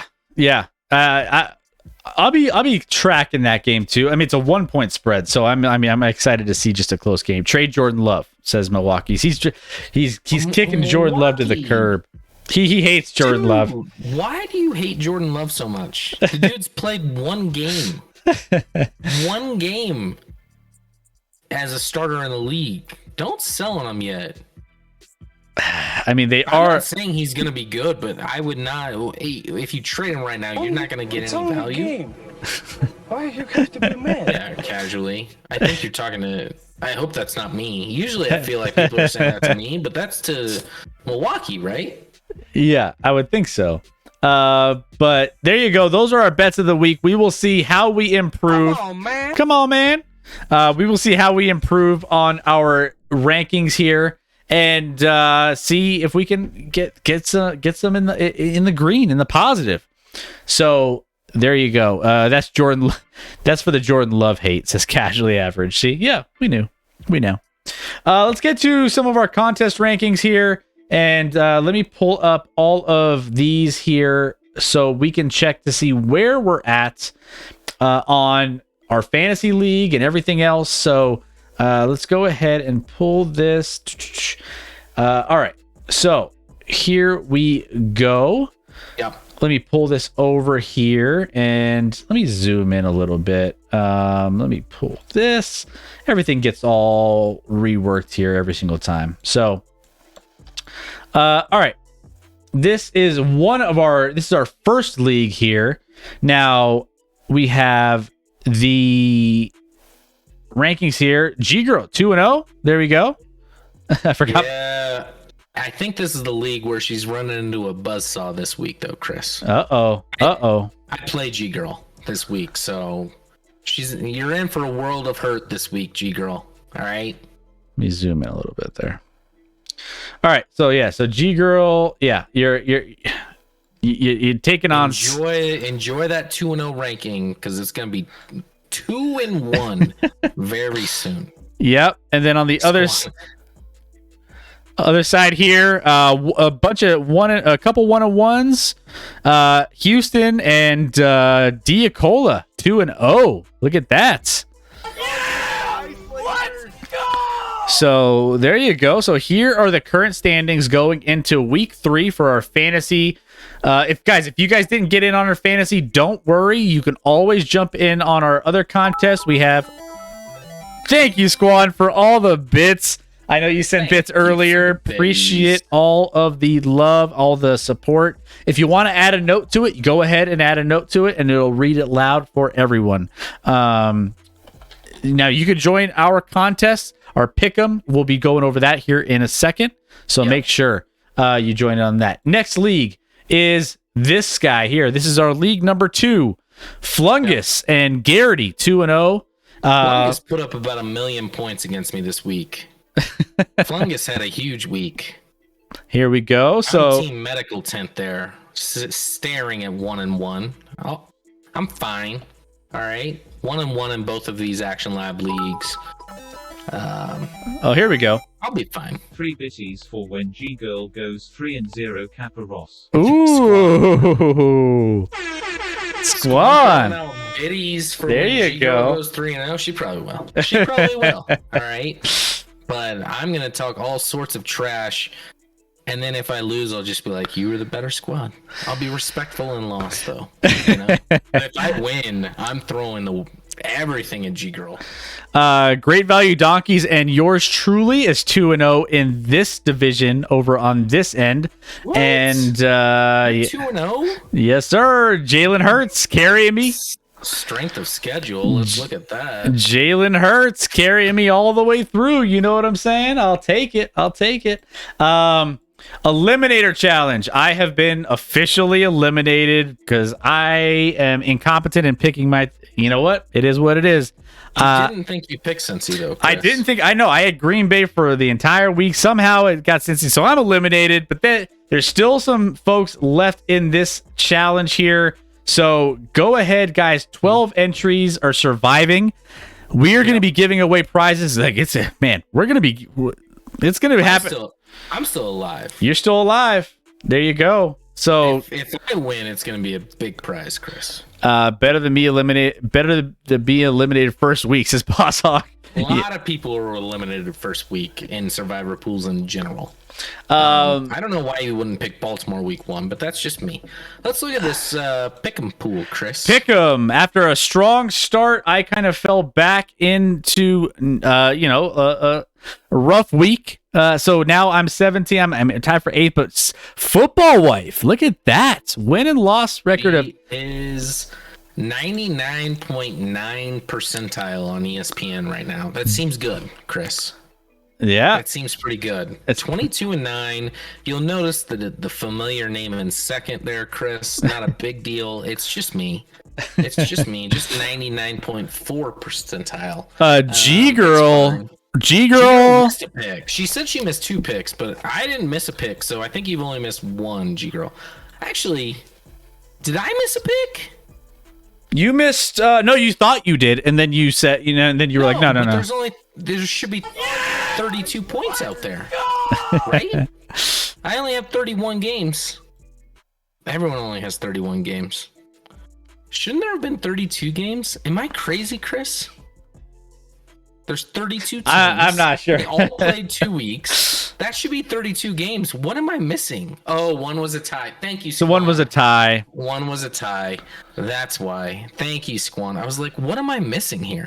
So you only missed 1, G-Girl. You only missed 1. So Scotty A, G Girl, Rec coming in here tied for 4th with a few others. Devil Doc, Moon Princess. A lot of you guys just doing pretty well in this. I mean, I'm bringing in the 17 and 14 group. 17 to 14 is pretty substantial. Cuban Benny, Cuban, yep. 12. There you go. Let's see, who else do we have? Decola, 15 and 15. Casually average, there you go. Milwaukee's best, 15 and 16. There's Boss Hog.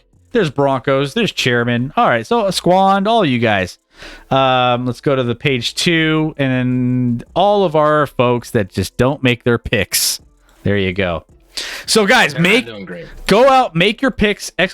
Contest. You can still join. Don't think, if you haven't done it already, go ahead. You can still do it. You can still catch up. It's not the end of this contest, and you can still finish high enough to win some sweet prizes. So make sure you go do that when you have a chance.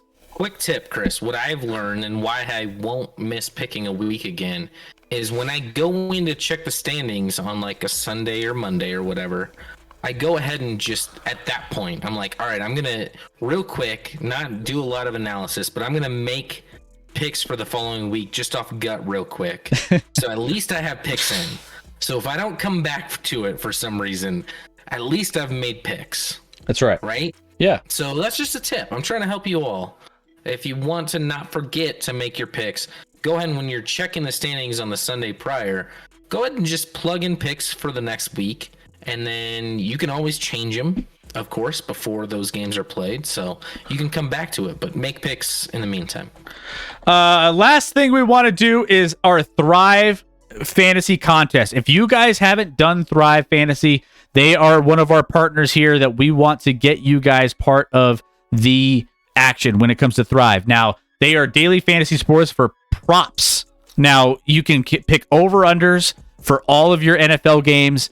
Go ahead and join in. There's a promo code. Click the link and enter promo code ActionLab. You will get $100 up to $100 match for your first deposit. So if you deposit 50, they'll match 50. If you deposit 100, they'll match 100 up to 100. So go ahead, join in. There's a lot of fun. I've been playing Thrive. I've been breaking even. Like I think I entered one last weekend and one this past weekend, and I got my money back on both. But you can use a lot of the resources that you have that are more up to date than what they try to stay pretty up to date with them, but it's still pretty fairly easy to cash in on some of these. I mean, if Chris is breaking even, we should all dive in on this, guys. Exactly. Boom. If Chris is able to break even, we can take advantage of this site for sure. Let's all join. Let's dominate this Thrive website. You can win some big money, and you can bet on a lot of different things. So go ahead, join in on Thrive, and eventually, if we get enough Action Lab rats joining in on Thrive, we can host our own contests. I know Cuban, I think he said he joined in.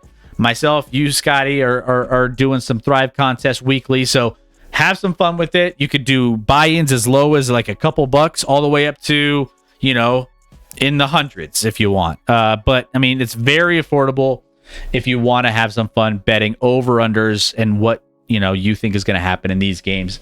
I think it's a lot of fun keeping track, and it's up to date each and every single weekend with all of the new contests. So go check it out if you have not already. That promo code ActionLab, it matches up to $100, right, Chris? Exactly, $100, and yeah, you're going to have a lot of fun with it. I guarantee it. $300 to bet with.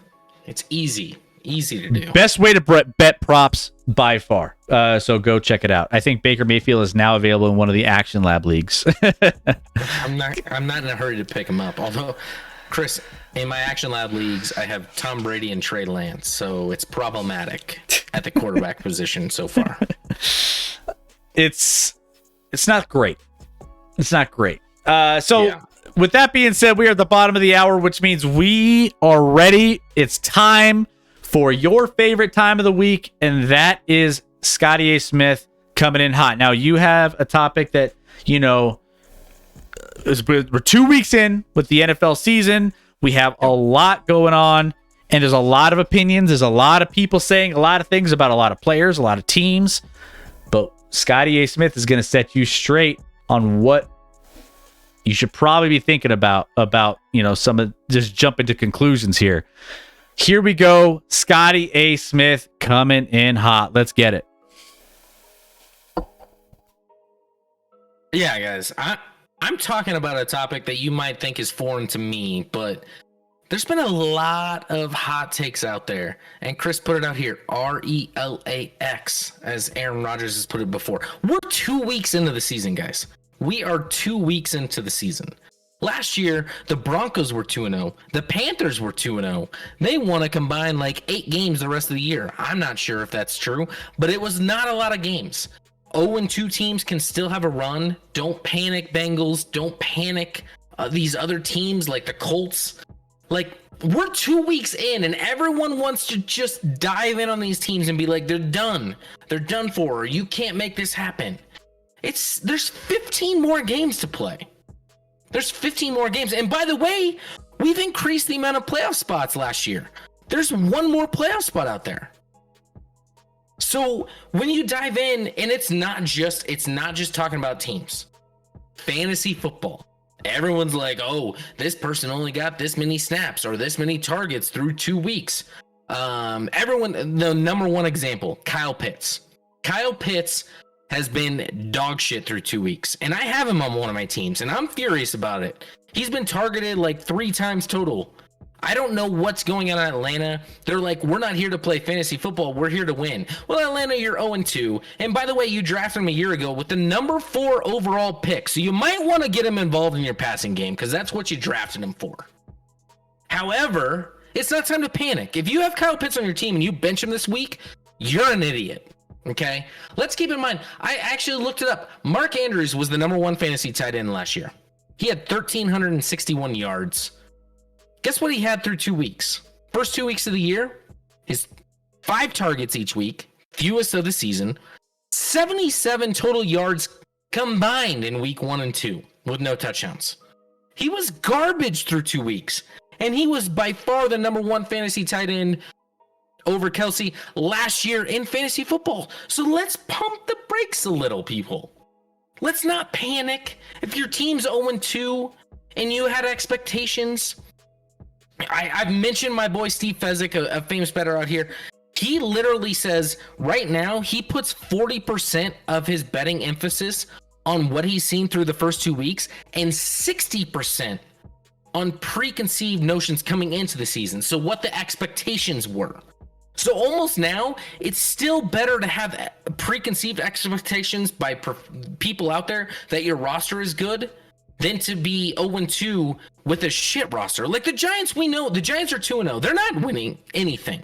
No offense, G-Girl, if you're still here. The Giants aren't going to win anything. They're not making they're not making the playoffs. No offense, they can be improved, whatever you want. But let's just settle down, everyone. I know the world loves hot takes. I know the world wants to jump on things after 2 weeks. And what's wrong with this team? And this team's done. And why does this happen? But there's 15 games to go. Let's enjoy the ride. How many teams made the playoffs last year that had 2-game losing streaks? I bet almost all of them, if not all of them. Probably not all, but very close to all of them had 2-game losing streaks at some point in the season. So we're 2 weeks in. If you go to 0-3, yeah, that's a steep climb to make the playoffs. That's very, very difficult to do. But at 0-2, there's a lot of time left. There's a lot of time left. A lot of things you can do. A lot of things will change. If you're great, you don't want to be great in September, quite frankly. You want to win games in September, but you don't want to be great in September. You want to be great in January, in February. That's when you want to peak. So these teams that may look trash now could be treasure at the end of the year. Let's enjoy the ride. Don't give up on your teams. Don't get too excited about your teams. There's a lot of people out there like the Eagles. I love the Eagles. Let's pump the brakes. They're closer to 7 to me in the league than they are 3. And I'm a guy that has them. I picked them to make the NFC Championship game this year in the preseason picks. I have them in the NFC Championship game. But I'm still like, hey, let's just enjoy the process. They're going to lose some games here. I promise you that. This is not a dominant Eagles franchise all of a sudden. But let's enjoy the wins. Let's respect the process. Let's just relax a little and not get too tense about where our team is at after 2 weeks. And let's not anoint a team like Buffalo, in most people's eyes, have already won the Super Bowl. And Chris has put it right.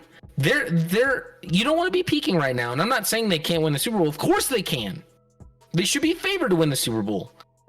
But are they a sure thing? Not even close. A lot can happen. A lot can happen from here to the end of the season to what you go in the playoffs with and how you react in the playoffs, guys. Enjoy the ride. Enjoy the NFL. It's the best sport in the world. It's the best league in the world. Don't panic yet. And don't get too excited yet.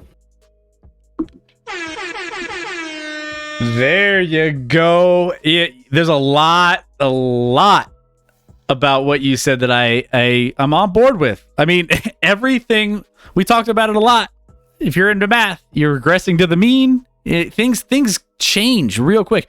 Are the Colts going to be a dumpster fire moving forward? I don't know. They'll get better. I'll drink to that. Cheers. They'll definitely get better. The Colts can come back. I mean, the Bengals have scored 0 first half touchdowns. That's going to change. The Jets are averaging 303 passing yards per game. Is that going to continue? Probably not. I mean, the Miami Dolphins have the league leading pass attack. I don't know. There's some pretty good teams offensively out there that I think, might be able to catch them.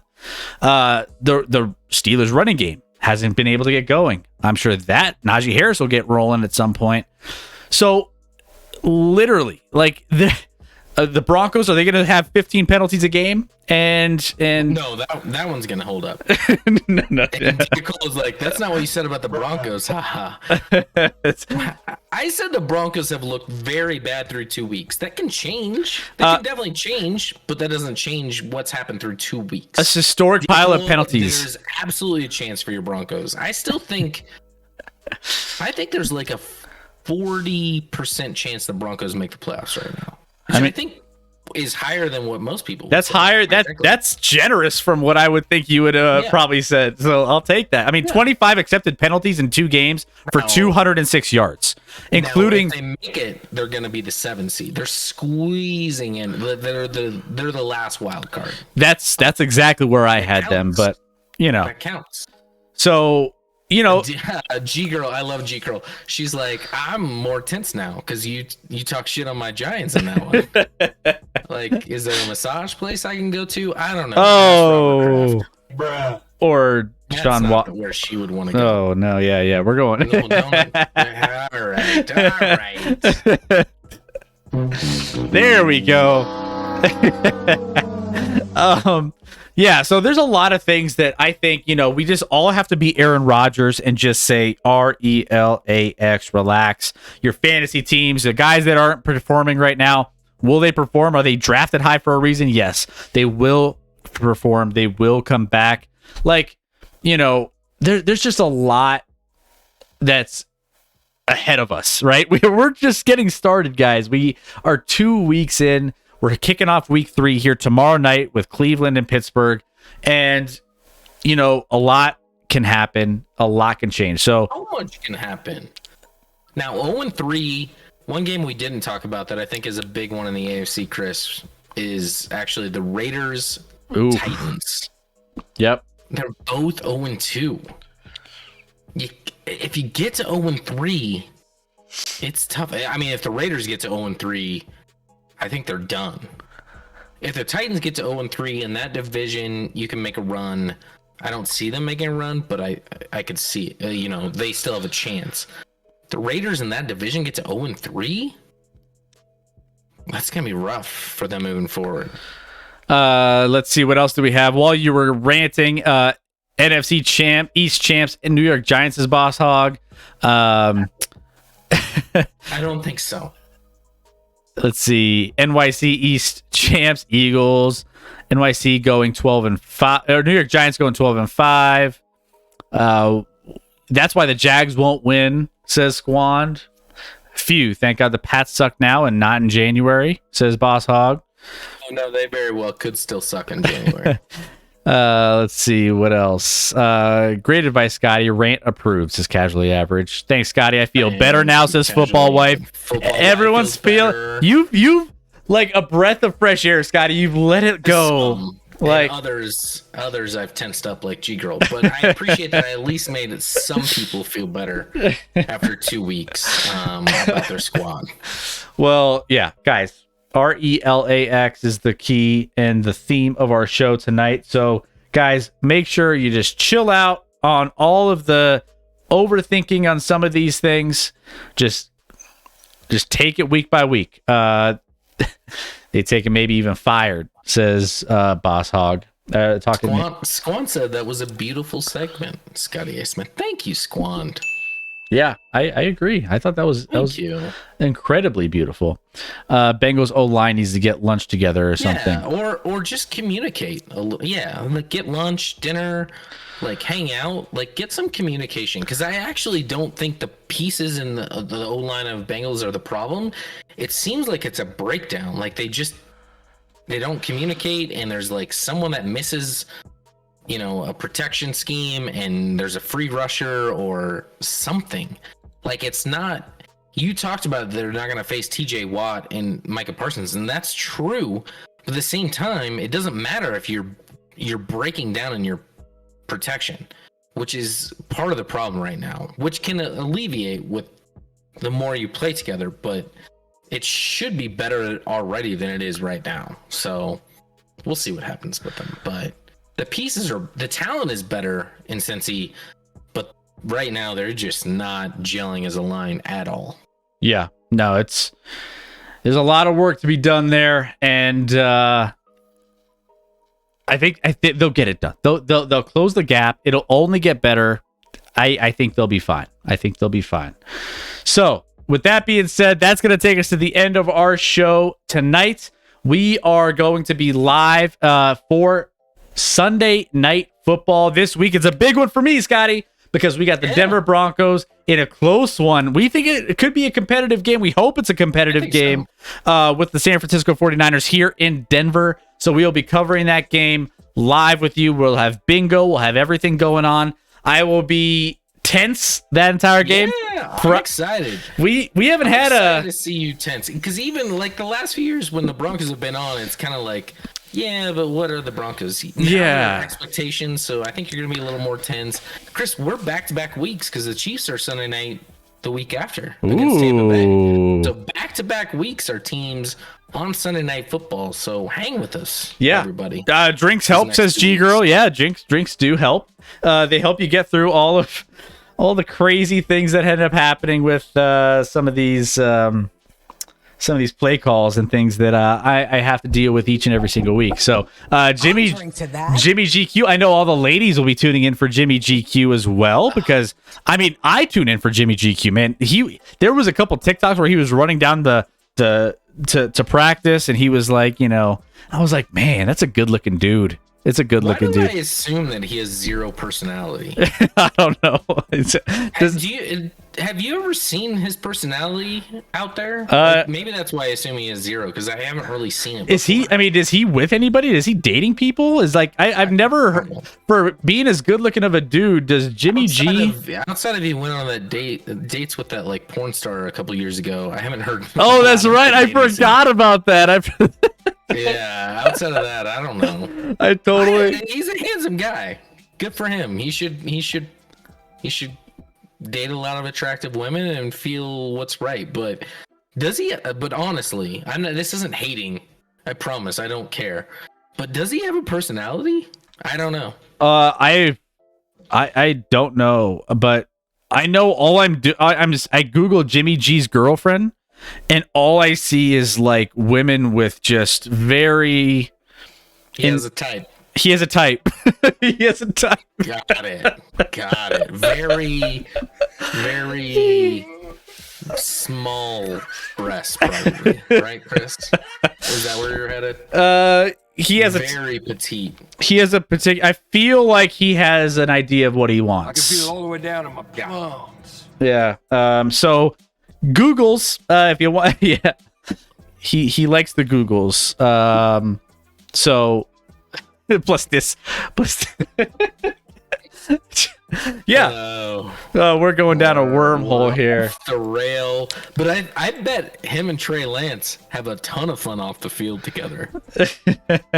Based off of Trey Lance's little strip club scene in his like apartment or his place or whatever last week. I bet they can have some fun together. Yeah. No. Between Trey and Jimmy G, they got the girls figured out or something. I don't know. Did you know, real quick? Did you know Trey Lance during the draft process was dating Colin Cowherd's daughter? You told me about this, and I was like, I didn't know this until you told me. Did I say this last show? I don't remember what I say on shows, Chris. I think you might have said it on last show. I can't remember if it was on last show or if you told me on the side. But that's a weird situation, right? Like, how does he get involved with Colin Cowherd's daughter? Anyway. Real quick, I'm gonna find somebody who we can host here. Give me 1 second, Scotty. Let him know what we have coming up and just anything else that we may have missed. Cuban's like, yes, you heard it here first and second. Sometimes I forget what I say. Actually, I forget that a lot of the time. Wow, Trey Lance getting those dollars, LOL. I don't think they're dating anymore though, G Girl. They're not together anymore. Football wife Sam Hubbard is in my basement. Shh, that's a big secret to keep. But I got you, football wife. You taking care of us, we'll take care of you. JK, have you seen her pics? How did that come from him? LOL. Wait, what pics? What's happening? Sam Hubbard is a big story right now.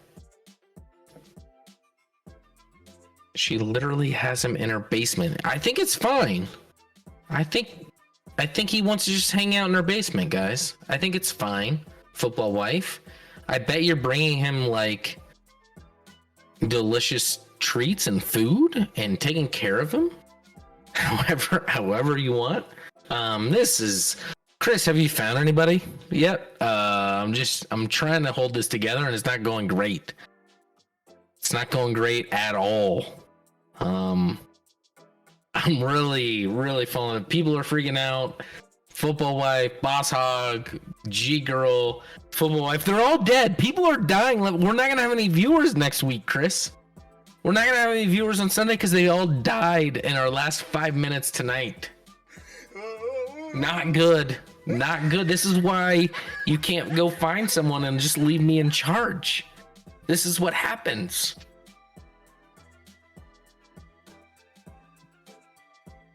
Chris, did you mute yourself? I think you muted yourself. My bad. There we go. Sorry. Yeah. I'm just enjoying everything that's happening. Everyone's dying in the chat. So you can't leave me alone for more than 5 seconds. It's you leave the kids and they just terrorize everything. And that's what I just feel like happened. All right. So we are going to do something a little different tonight. We are going to send you guys over to somebody that I connected with over the last week that I think he's a great dude, and it's a little different. What's up, Joker? How we doing, my friend? Hey, Joker's in on our. We're literally leaving, Joker. But thanks for hopping in. Hey, your Vikings. Who do you like? I made it. We do Twitch things on the side here once in a while, and we have a lot of fun meeting some other streamers. And I want to give some love to a streamer I met on one of our calls that we do behind the scenes, and he is fantastic. He's very unique in what he does. He does some action paced. If you guys want to learn and just follow somebody who's almost, I think he's not quite a chess grandmaster, but he does a lot of cool things. I want to give him some love. He does music and upbeat kind of a style, but he also dominates at chess. He's entertaining. I've been on his stream many times. GM Canty, go give him some love. Has he ever seen the 4-move checkmate though? I might beat him with that. You might need to ask him about it. I'd probably take him down with that one. He's probably never seen it. But guys, go give him some love. We're gonna send you guys over to him, and he's fantastic. So, also, go out between now and Sunday. It's all downhill from here. Be a good person out there to everybody you meet. Make sure you're making some good people around you feel even better. And then also go out and make sure that you are living in the moment. It's important. There's a lot of crazy things that happen in the world, and sometimes you just, Ferris Bueller, it's like the world moves fast. If you don't stop and take a look around a little bit, you might just miss it. Try to take a look around a little bit and be kind, damn it. Is it right, football wife? Be a good person. It's not that hard. Just it literally is. With my kids, the most important thing in the world to me is that they're just kind people. Exactly. Quite frankly. Exactly. But in that respect, guys, thank you so much. It's been a lot of fun tonight. Hopefully you'll get back here Sunday night. Join us again as we cover Sunday Night Football with Chris's Broncos going at it against the Niners. Let's everyone join just to watch Chris tense up a little bit, freak out. I know I'm usually the one to freak out, but Chris might freak out on Sunday, and that would be a sight to see. Yep. So hang with us on Sunday. Let's ride. Let's ride. All right. Love you guys. Have a good night.